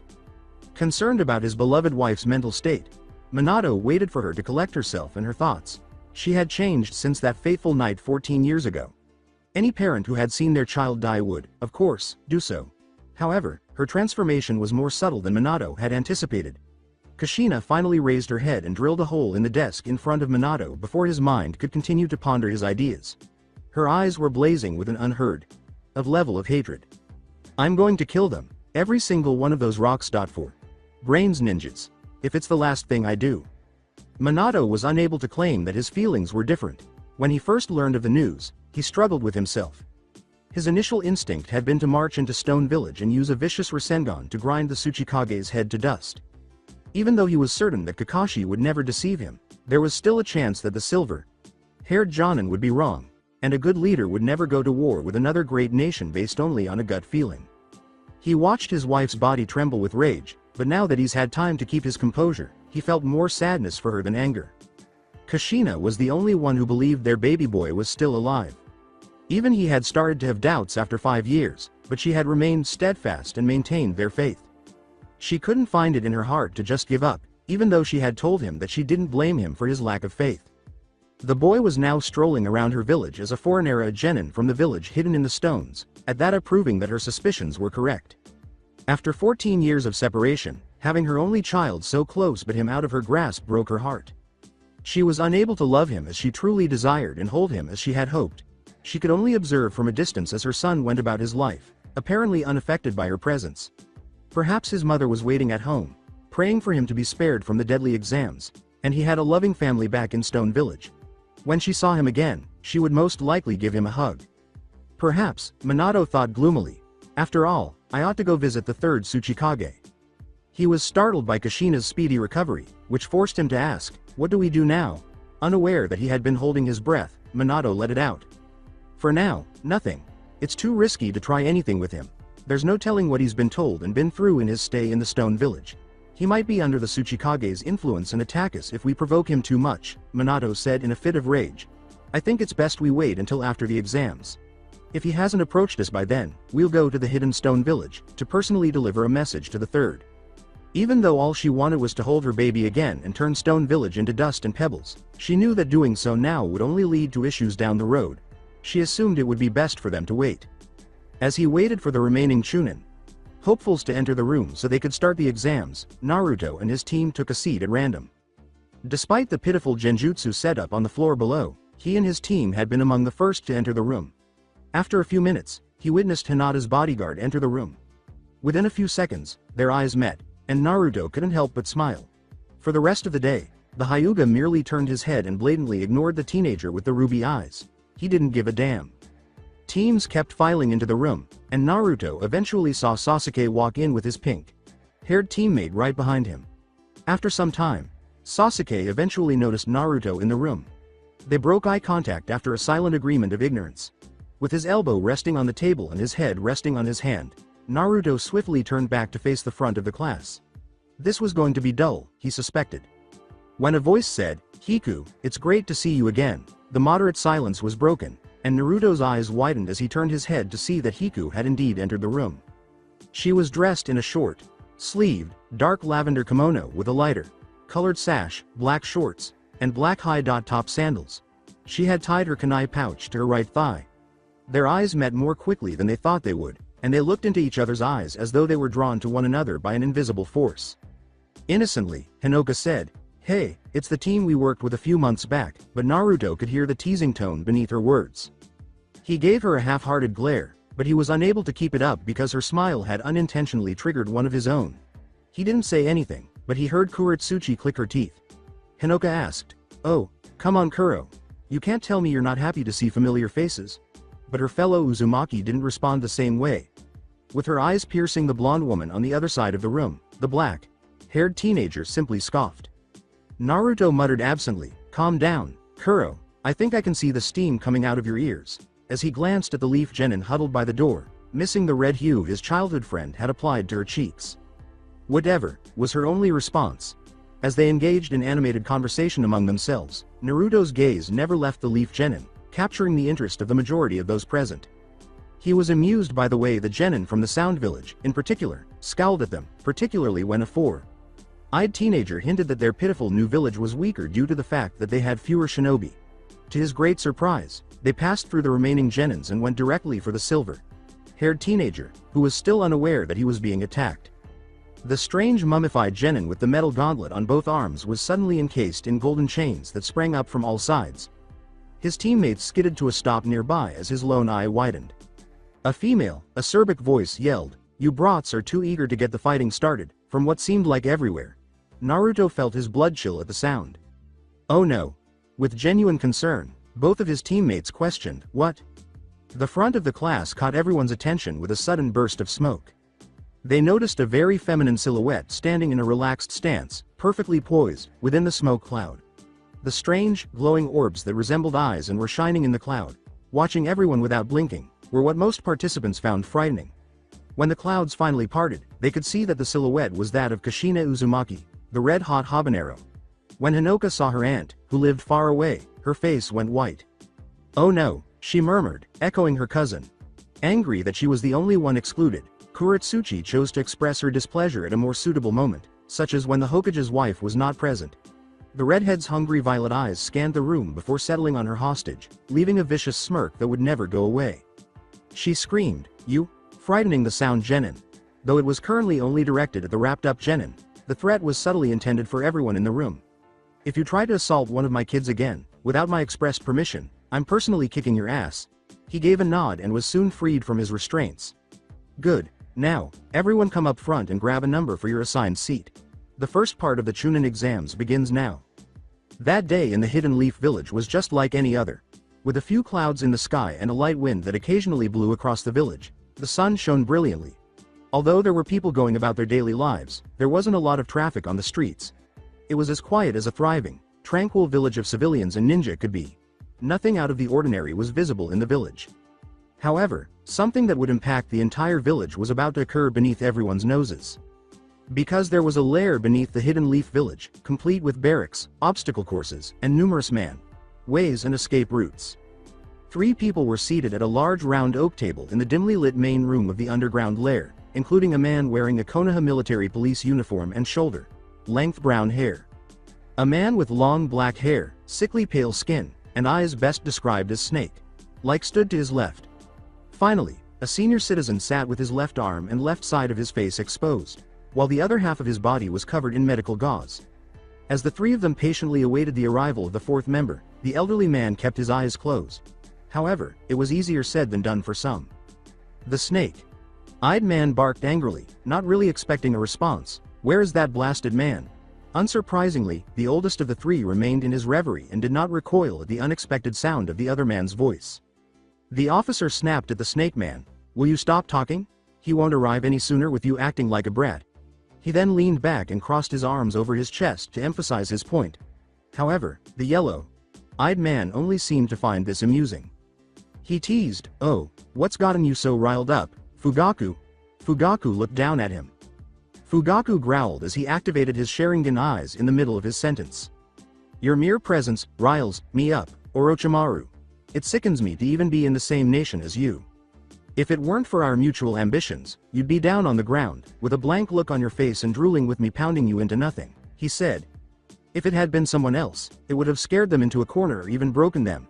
He wasn't dealing with just anybody, though, so he wasn't shocked when Orochimaru of the Sannin broke eye contact before he could use a genjutsu and merely grinned at his threat as though it were a meaningless pledge. Orochimaru only said, phrasing, but it was enough to make Fugaku even more furious.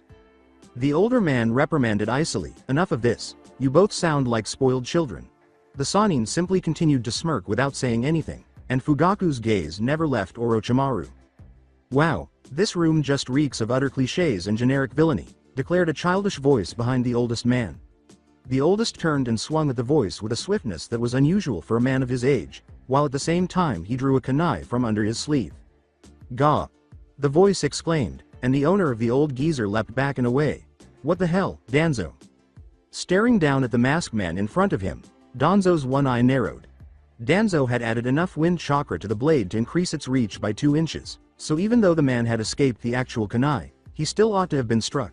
Nevertheless, he was standing there without any scratches on his hood or mask. After putting his kunai away, he returned to his chair.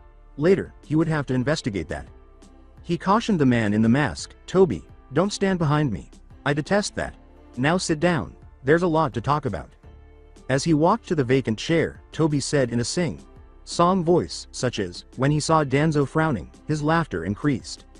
Our plan to overthrow the fourth, and what part you and your organization plan to play in all this? Toby put his elbow in the table and rested his head on his hand while humming. As though thinking about what he would have for dinner later, he drummed his fingers on his mask.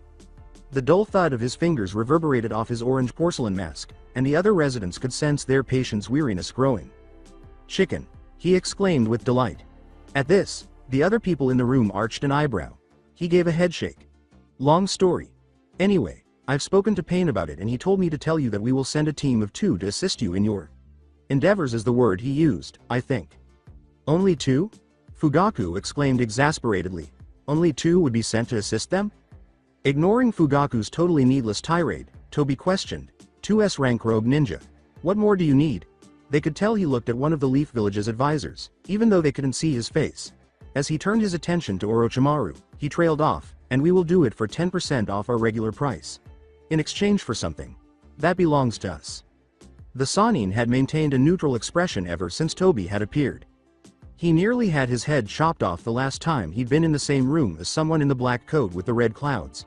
He had maintained his vigilance in case the idiot attempted any cunning. He may have behaved foolishly, but if he didn't possess extraordinary talent, he wouldn't be an Akatsuki. This is especially true given that Pain sent him here rather than coming himself. He truly thought Toby would request his death or something similar. Orochimaru gave a blink. What are you? The Sannin fell silent as Toba's foot thundered down on the table where he stood. Don't act like you don't know. Toby gave him a theatrical yell while pointing a finger accusingly. Orochimaru maintained his composure despite his deepening frown. If you don't remove your finger, Toby yelled, fool, and interrupted the snake Sannin once more. He put his feet up on the table and sat down again. Danzo's eyebrows went up. We will need our ring back, and we'll throw me into the mix, on top of the 2 other members already being sent. We'll pay you not to join, Fugaku muttered to himself as he reclined in his chair. Danzo said, we accept, pronouncing the word, accept, to Orochimaru. The man gave the Warhawk a scowl.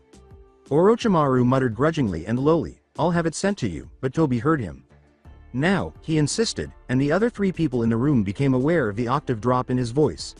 At last, Orochimaru's frown was broken and replaced with a chuckle. And what makes you think? Orochimaru interrupted himself to glare at the man in the mask as a tiny siren sounded from inside. Toby chuckled after joking, is that a ring in your pocket or are you just happy to see me? Then he stopped laughing. He sat up straight once more and leaned forward, his hand rising palm up, saying, on second thought, don't answer that. But seriously, the ring.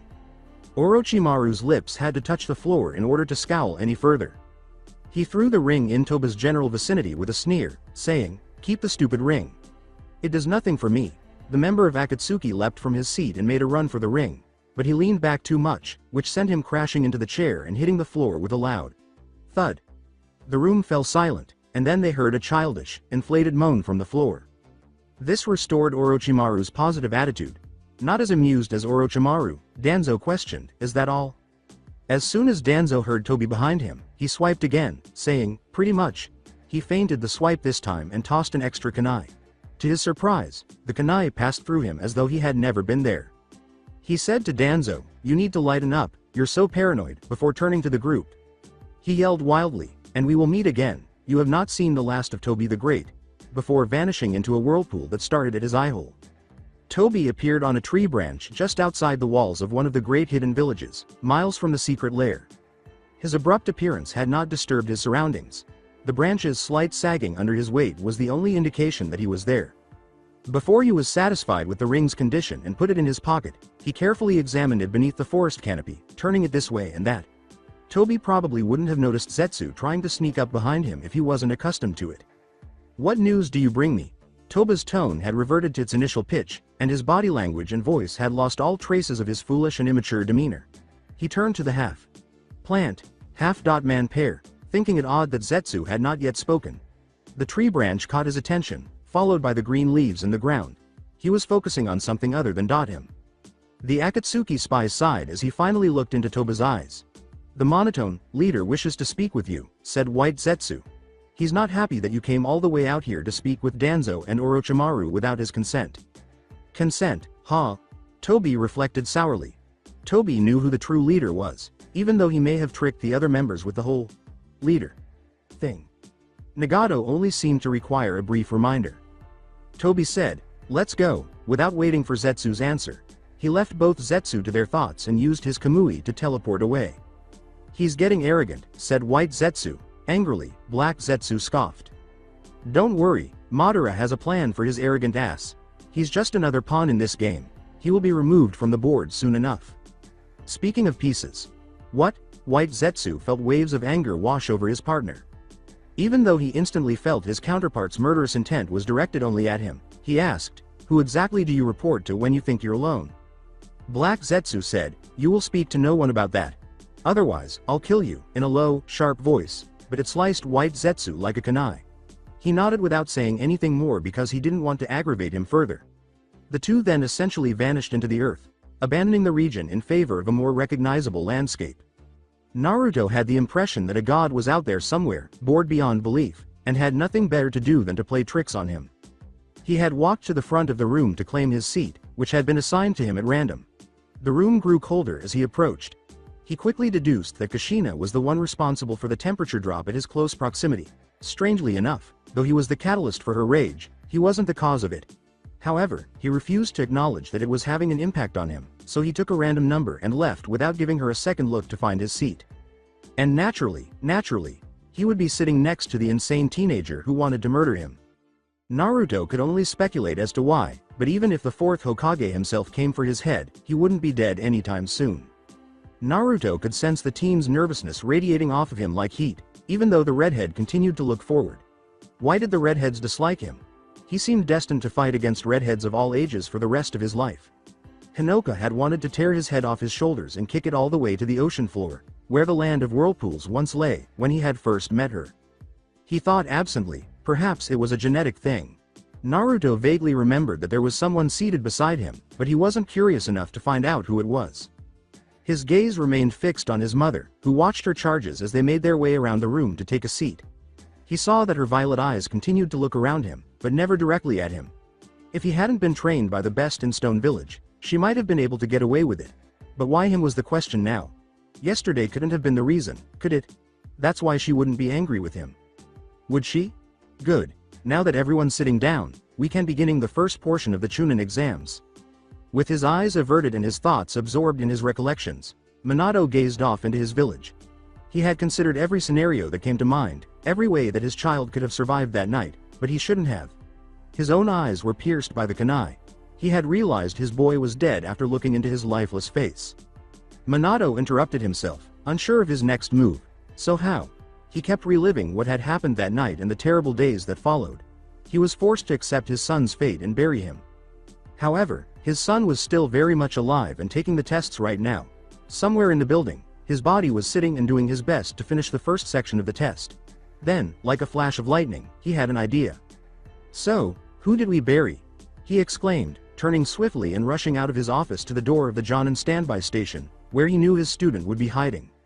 His azure eyes caught sight of the structure he sought, a tall, round building with a green sign that read, "Up," in kanji, and another that read, "Human life is varied." He opened the door, but his eyes caught something that shocked him before he could say anything. His student was lying on his back on the couch nearby, a very excited woman biting and kissing his neck. They were so engrossed in one another that they didn't realize someone was approaching until it was too late. Kakashi exclaimed, startled, "Sensei!" as the two Jonin leapt off one another. It was difficult to determine which of the three was more embarrassed because they were all flushed.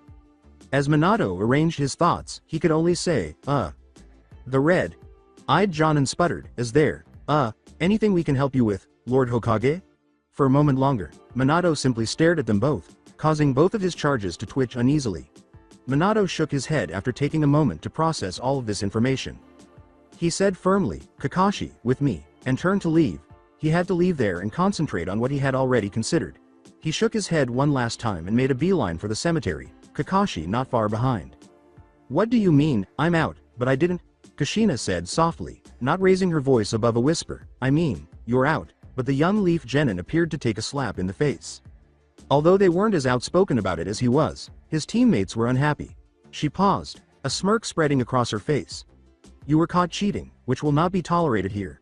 If you make me repeat myself, well," she said. The whole room shivered at once as everyone felt ice run down their veins. Her smirk disappeared as fast as it had appeared, her plum-colored eyes weighing a great deal on the humble peon. "Get out."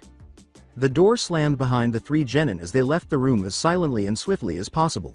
That was the seventh team to leave since the test began, and the majority of the remaining Genin continued to stare at the door. Just 10 minutes ago. Naruto muttered, "At least there's no favoritism here," and scratched off his response in favor of a more insightful one. "You, Pebbles," she exclaimed, her voice resonating like the enormous bell that towers over a church. Naruto let out a growl, but he refrained from biting. It would be pointless to be disqualified for his cunning mouth. "You have a problem with how I run things."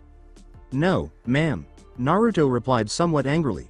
His response appeared to be acceptable because Kushina simply nodded sharply and kept her mother hen-like watch over her charges. With an inaudible sigh, Naruto stared down at the offending paper and carried on with his test. He would always detest taking any written test, regardless of how many times he had already done it. The fact that he was stuck on a math problem didn't help either. More habit than annoyance, he scratched the side of his head. Suddenly, a small piece of folded paper flew onto his test. Despite blinking, he opened it quietly and saw that the solution to his problem, along with a neatly written explanation of the solution's process, was in the small section of the sheet. Hiku was sitting next to him, focusing entirely on the sheet in front of her, when his gaze abruptly shifted to his left. Before he summoned some of the Kyuubi's chakra to the tips of his thumb and index finger, a tiny smirk crept onto his face as he copied down the response. The little piece of paper started to burn while he held it between his fingers, turning into tiny gray ashes. He only needed to wait for the 10th question after passing the first section of the test. There were just 50 minutes left before Kushina revealed the 10th question, so he scoffed under his breath and looked at the clock. Kakashi was beginning to worry. At this point, his sensei should have at least spoken to him, but the man with the blonde hair had not spoken a word. As usual, he was alone and absorbed in his thoughts. But this time was different. The Leaf Village leader was blatantly ignoring him, and the Cycloptic Jonin had a hunch that something related to her had happened just moments before. Knowing that he would eventually receive some kind of tongue lashing from Minato, he sighed and kept following him. He was staring down at a grave he knew all too well, which was not surprising. Kakashi uttered the lowest possible question. "What are we doing here?" Minato ordered, "Bring up his coffin," in a tone that made no room for debate. After a brief pause, Kakashi rushed through hand seals and knelt down to make contact with the ground. As the ground in front of the tombstone parted and a small coffin rose, a slight tremor shook the ground beneath the two. Minato touched the old wood as he walked up to his son's coffin. A few bugs were crawling over the coffin, and a thin layer of earth was sticking to the majority of it. He inhaled deeply and went over a number of hand signals. By the time he reached his last seal, he pulsed his chakra to activate the seals beneath all the dirt. Before sending all the dirt flying in all directions, the coffin shook once. The condition of the coffin's remaining seals caused Minato's eyes to narrow. "It has been altered," he thought sharply. Despite all the nails holding the coffin's cover in place, he showed incredible strength by tearing it off. Kakashi's eyes grew wide, but he avoided looking at it. He saw that the coffin did not contain whatever it was his sensei was searching for. A slight chill went from the top of Kakashi's head down his spine to the tips of his toes as he took a step forward. Naruto's coffin, with a huge hole in the middle, stood directly in front of them. Minato remarked, "This creates more issues than it fixes," and turned to leave. "Close it up." As Kakashi buried the empty coffin in silence, he began to get a headache from the implications that suddenly occurred to him. With one last thought, he vanished in a swirl of leaves, shaking his head. "This is too old for me." Very quickly, Naruto was growing bored, and anyone who knew the teenager well knew that boredom was never a good thing. He discreetly withdrew a scroll from one of his secret pockets while holding both hands beneath the desk. Without the showy smoke, he called forth a small square of paper with a neatly drawn seal on it. He held the sealing tag in his palm and did not do anything else with it, suppressing the urge to laugh. From the corner of her eye, Hinata had observed the entire scene unfolding and thought it was odd. A seal that complex could not be used for anything less, so she was certain that whatever it was supposed to do, it would be something significant. She allowed her left foot to slide until it lightly struck Naruto's foot as she felt her curiosity overcome her. She continued tapping his foot after noticing a slight change in his eyes, and Naruto instantly recognized it as Morse code. "For what purpose is that?" she inquired. Naruto took a moment to realize that she was referring to the seal that was in his left hand. Unable to think of an excuse not to tell her the truth, he responded, "For fun. I'm trying to keep myself occupied because I'm bored." This made Hinata frown. "What does it do?" A grin appeared on his face. "Fun things." His smirk widened as he saw her frown deepen. "Just wait." Naruto soon sighed and rested his head on his right hand, drumming his fingers against his cheek. He looked straight ahead, bored, waiting for the 15 minutes that remained to pass and the most dull test he had ever taken to come to an end. Even though the test was very clever, Naruto had seen through its ruse and didn't find the whole thing as entertaining as the proctors likely did. In relation to proctors, when Kushina looked up at Naruto, he looked at a more intriguing ceiling. His nerves would fray and his heart would beat faster every time he thought about the redhead. The more time he spent with her, the more certain he was that she recognized him. Luckily, the Hokage and she had not questioned him about it. He had trained and longed to see his parents in person, but now that he was actually there, his nerves would overcome him and his mind would freeze. Without first receiving answers to his questions, could he really murder these two people in cold blood? He never said it aloud, much less to the elderly man, but he didn't enjoy taking lives. He didn't like it more than that. If he could accomplish his missions just as easily without killing someone, he would.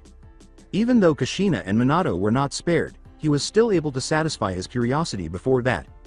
Nevertheless, he was extremely frightened by that same curiosity. What if the answers he discovers don't fit his needs or even cause him to reconsider? Very unlikely, he thought somberly. Ultimately, he made the decision to decide what he would do when the time came, and all he could do was hope he wouldn't regret it. Kushina told them, 10 minutes, without showing her feelings. While keeping an eye on the Chunin hopefuls, she noticed that her gaze kept returning to her son, whom she occasionally caught gazing at her. The fact that she couldn't approach him and give him a passionate hug that she would never let go of broke her heart. Suppressing a sigh, she discreetly informed a Chunin that another test taker had been apprehended. The Chunin informed her that said Genin was finished with a nod of agreement. She yelled, "Number 55, you're done. Get your teammates and get out," much to the chagrin of the three Kumo Genins. Without a second look at the recent failures, Kushina's violet eyes were once again searching the room. She inhaled deeply and placed her hands on her hips after she thought she had tortured the examinees long enough. "Now then, time for the last question, and believe me, it's a doozy," she said, pausing herself before pacing the classroom. "You have one last question, good for you, but there's a catch, it's all or nothing. You either answer the question right and pass, or you answer it wrong and fail the exam." One of the hidden waterfalls Genins asked, "So what was the point of the other 9? At random." The death glare from Kushina made him tremble with fear. If not, she disregarded his inquiry. She paused and turned to face the room, her expression as solemn as they had ever seen it. "You can choose to take it, or you not. If you choose to walk away, you can come back next time and try again. But if you stay and get it wrong," she said, "you'll never be anything other than a Genin for the rest of your life." There was a noticeable sense of dread and silence in the room, but nobody spoke for fear of upsetting her. She waited for someone foolish enough to break her dramatic pause, but she was glad that nobody did. "I'll give you all 5 minutes to decide. Anyone can quit within those 5 minutes. When time's up, I'll ask once more before moving on. Any questions? Stillness. Good. Kushina was happy that she had been selected to participate in the tests. She had forgotten how much fun it was to intentionally frighten people rather than just being frightened. She briefly observed the responses of both of her son's teammates. The redhead, who was undoubtedly an Uzumaki, sat at the very back with her head lowered to hide her onyx eyes. Though he wasn't sure what it did, the older redhead had witnessed her use some form of fuinjutsu. It must have been one of her own designs because it wasn't an original Uzumaki. Style 1. In any case, the Chunin. Hopeful's deft and nuanced use of their family's unique affinity for the sealing arts made Kushina feel a tiny twinge of pride. The black-haired teenager with the fervent pink eyes sat on the opposite side of the room, much closer. From appearances alone, Kushina knew that she was Kuretsuchi, the granddaughter of the third Tsuchikage. She had the biggest crush on her son, and it was very clear. Kushina, for some reason, didn't particularly like the idea. She squinted. Despite keeping her eyes down, Kuretsuchi could almost feel the proctor's attention on her. She believed that there was no love lost in the hidden stone village and that the Hokage's wife harbored resentment toward it. Nevertheless, her stony gaze had an eerie quality, as if she were attempting to solve a puzzle by figuring her out. The teenager felt her face flush a little and turned her thoughts to her teammate in front of her, but she didn't care. The sensation of them piling up in her stomach was strange. Perhaps 5 or 6 months had passed since they had first appeared. When she first felt them, it frightened her. They approached her like a skilled assassin, and before she knew what had happened, it struck her. She usually had a genuine smile on her face, her heart pounding, and her mood rising whenever she was close to him. If he was being bothersome, she would simply hit him. Usually, that calmed the butterflies in her stomach. When she was around, Kuretsuchi simply felt so calm, and he appeared to enjoy her company as well. With a sigh, Kuretsuchi wished her emotions weren't so complex and bothersome. The malevolent proctor reprimanded Kuretsuchi, pointing directly at him. No talking. The teen looked in shock. But I didn't. What did I just say? The room reverberated with a loud thud. Leave her alone, ya hag. The room became extremely quiet. Not a sound could be heard from anywhere, including outside. In an attempt to appear as innocuous and inconsequential as possible, even the Chunins sitting against the walls held their breath. Naruto glared at the redhead in front of the class as he got up from his chair and placed his hands on the table in front of him. The teen had slammed his hands on the table, leaving spider-web cracks on it, and his test was lying between them, forgotten, wrinkled, and crumbled. Kushina's forehead had a dangerously pulsing vein, and she was fighting the urge to choke the young miscreant. She refused to let anyone treat her like a complete stranger, baby or not. She had moved past those times. Ruggedly, Kushina crossed her arms beneath her chest and said, "You've got some nerve, brat." She didn't explicitly express it if she was aware of the male test taker's and examiner's abrupt focus on her chest. "I could very well fail you and your team for your disrespect." Her threat did not cause Naruto to recoil. "Go right ahead, I don't need to pass this exam to be Chunin. I'll go to next one and get promoted then." "Oh really? What if I fail you and your little friends, and you get prohibited from ever becoming more than Chunin?" He sneered. "I don't need a rank to tell me how good I am. I can be a genin all my life and I'll still be better than everyone in this room," Naruto yelled. Everyone stared at the black-haired teenager as his declaration made him a huge target. "And your team? We'll become Chunin, one way or another. If there's a will, there's a way," he interrupted her earlier declaration. He was definitely his mother's son, and Kushina couldn't help but admire his feistiness as his defiance radiated off him like heat. Kushina yelled, moving on, to the room. "Anyone else quitting?" The moment she asked, a brown-haired teenager Naruto vaguely remembered jumped out of his seat. The untamed teenager yelled, "There's no way some rock.4 brains is going to show me up," as his white dog barked in agreement. "Bring it on." A voice in the rear of the room chirped. Before long, everyone was using the same words and phrases. As Kushina looked around the room, he was astounded by the resolve that was shining in everyone's eyes. Her gaze wandered to Naruto, who gave her a defiant look in return. Refusing to back down, he emphasized his point by crossing his arms over his chest. A powerful sense of murderous intent filled the room, silencing all of the Chunin hopefuls. By using her chakra, Kushina's silky red hair rose and parted into 9 equal sections, flowing behind her. Even though she maintained a neutral face, the people in the room could sense her anger coming at them like waves during a strong storm. Even Naruto recoiled in admiration at her meager demonstration of strength. But no matter how hard she tried, she was unable to move Naruto, who was an immovable object. He did not budge from her, his gaze fixed on her. Congratulations, you all pass. A second went by. He blinked. Naruto nearly fell to the next desk because of her abrupt change in tone and words. On a full moon night, a figure stood in the center of a clearing. She was dressed in a lavish white kimono that accentuated her creamy shoulders and fit her curves. Her back was draped in dark hair that occasionally swayed in a breeze. She was facing the full moon with her eyes closed and a terrified expression on her face. Her small hands remained near her chest, just above her pounding heart. The young woman's inner distress would be obvious to anyone watching. Unexpectedly, a huge silhouette appeared out of thin air and loomed over the young maiden.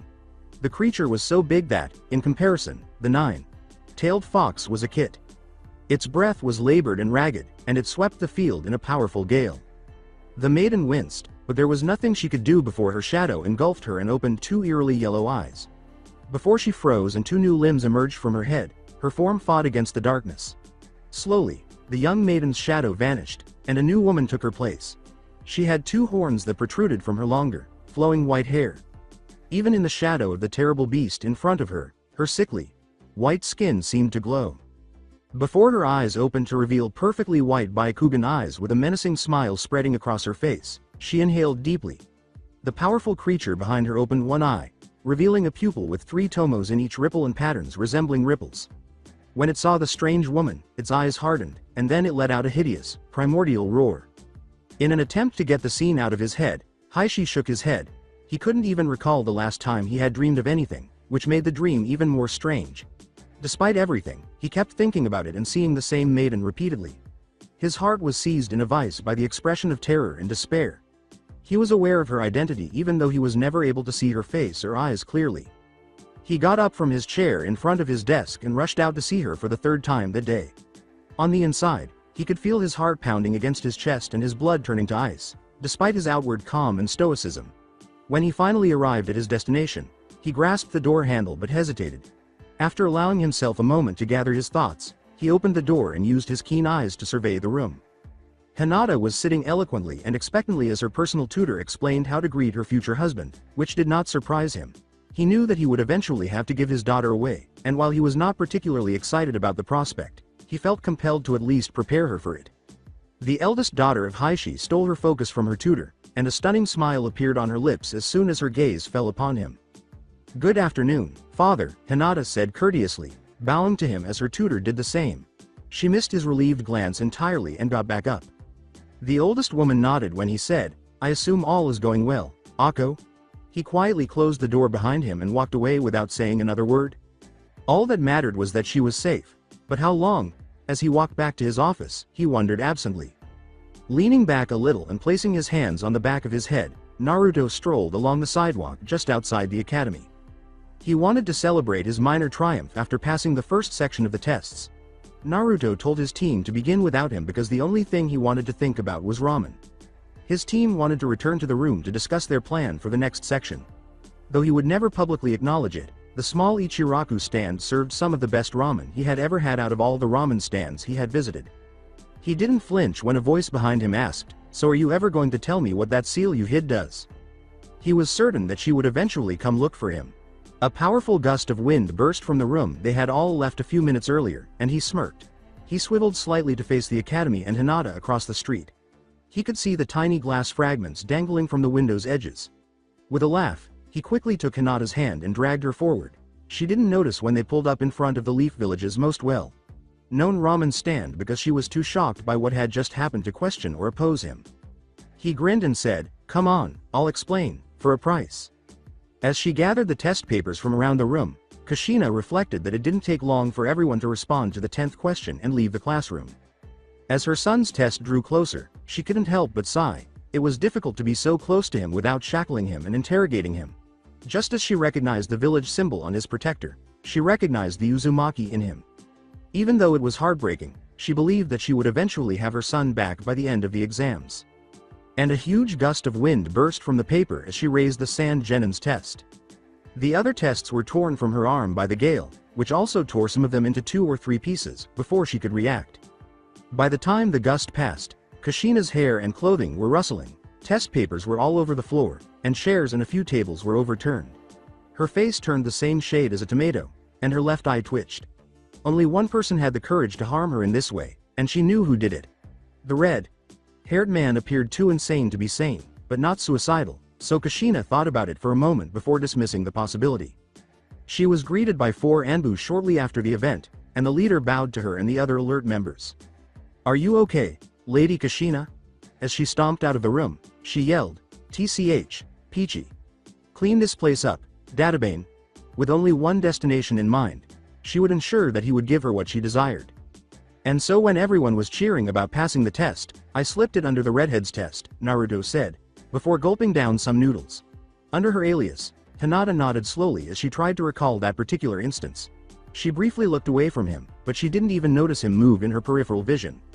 "So," she said cautiously, "that was a storage seal and you stored a burst of wind in it?" Naruto laughed.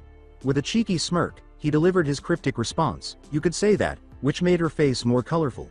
He swiftly finished his bowl and turned back to her. It'd take something much more complicated than a storage seal to store something like a strong gust of wind, only because of the extra reinforcement needed to keep the wind from tearing it from the inside out. "Also, I'd need more space than that to write it out." She inquired with sincere interest, "So you've studied the sealing arts?" And he laughed once more. Something about her large, beseeching eyes made him give her a firm response when he was about to shrug. "Yes," he said sheepishly, "you could say I'm a bit of a master at it, depending on who you ask. So don't ask Hinoka." She gave him a blink before carefully posing her next query. "So if it wasn't wind, what was it?" He shouted to the cook, "I never said it wasn't wind. One more bowl." Then, his gaze shifted to Hinata. "I just said it wasn't wind stored in a storage seal." Hinata waited for him to continue after nodding, but he never did. He simply kept his gaze on the table and cocked his head forward. She lost herself in his expressive red eyes and was distracted by his abrupt change. She was taken aback by his question, "How have you been?" and briefly forgot she had been at the ramen stand with him. She only knew herself and his ruby gems in the world. It seemed as though she could see right into his soul when he glanced at her. "You know, since our mission." Anyo," Hinata stammered, suddenly agitated. In the hopes that her hair would cover her flushed cheeks, she sat forward, tucking her hands between her knees and looking down. She replied, "I'm fine," a bit too hastily for Naruto's preference. He was aware of her deceit. "Liar. I've been getting them less as time passes, but I still occasionally get a headache for an hour or so. And I'm not sure why," Hinata said, glancing up at him in surprise once more before frowning down.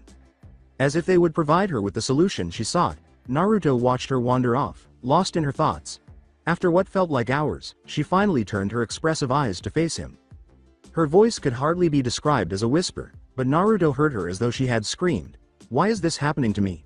He wanted to turn his head and look at something other than her beseeching eyes. Although her blonde hair was neatly secured in a bun, a few strands were slipping onto her face. He sighed and looked at the ramen that had been brought to him without his knowledge.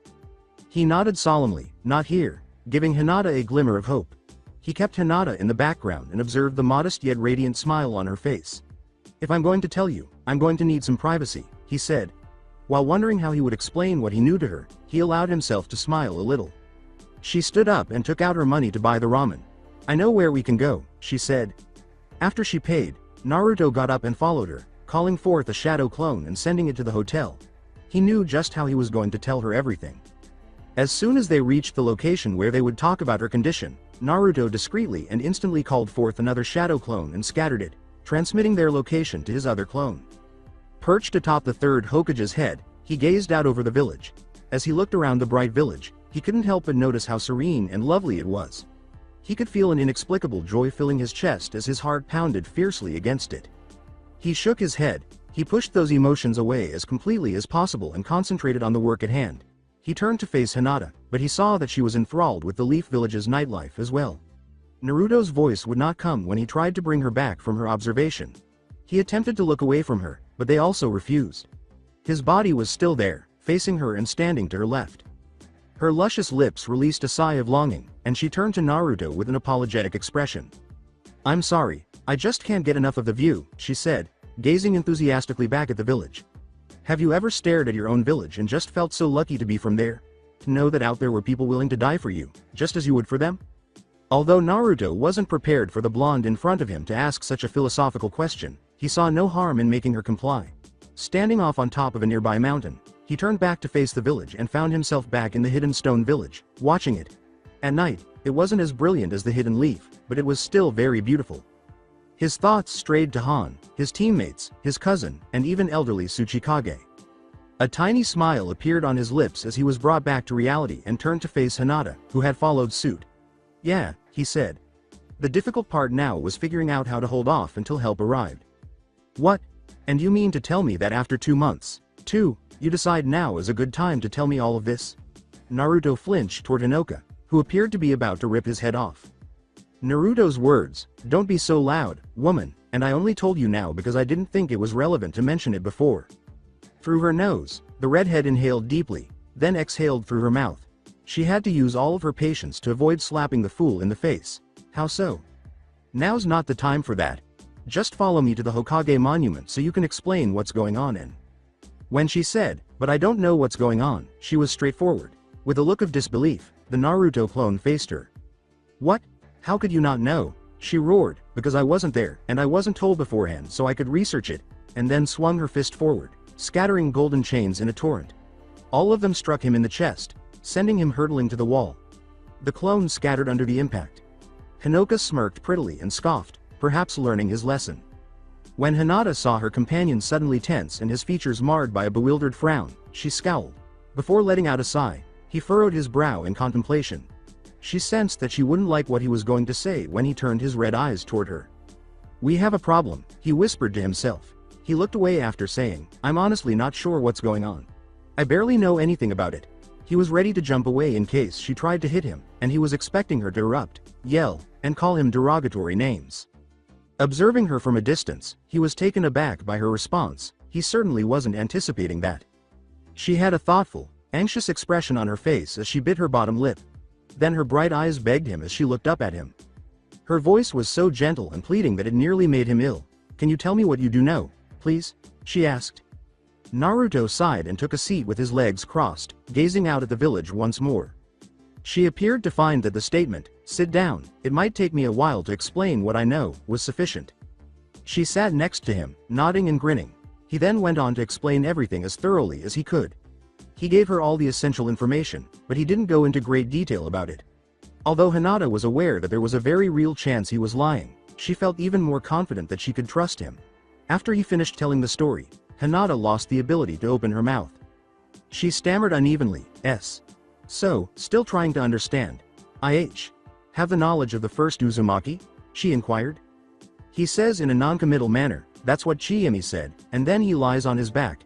Instead of joining him, Hinata continued to gaze at the village in a blank manner. She has several ideas that prevent her from carrying on the conversation. But Naruto didn't mind. He assumed that after he explained, her brain would shut down and reboot. A tiny sound came to his right, and when he looked around, he saw that it was simply a bird, a crow, judging by its appearance. Pecking at its wings and occasionally gazing out at the world, it stood on a tree branch off to the side. After glancing at him and Hinata, it gave them both some thought before fluttering its wings and taking off. So, now what? As though his back were on fire, Naruto sat up. "What do you mean, now what? What do we do?" "Well, you just keep your trap shut about this. Don't you dare tell anyone. The less people know about this, the better." Hinata bit her lip. "But I know someone who can help in." When she said, "And she would only make this worse," Naruto interrupted, understanding who she was talking about. He let out a frustrated sigh. "Look, it might take me a while, but I know I can figure out how to fix this. Promise me you won't say a word to anyone." With a slight unease under his stony gaze, Hinata turned her gaze away from him. "So what's all this about?" asked a familiar voice. Naruto stood with reflexes beyond his years, his right hand holding a kunai in a reverse grip and him already in a defensive stance. When he saw the distinctive white haori and blonde hair, his eyes narrowed. Minato smiled with a knowing grin at Hinata and Naruto. That's it for today. I hope you guys enjoyed this great story. See you in the next one.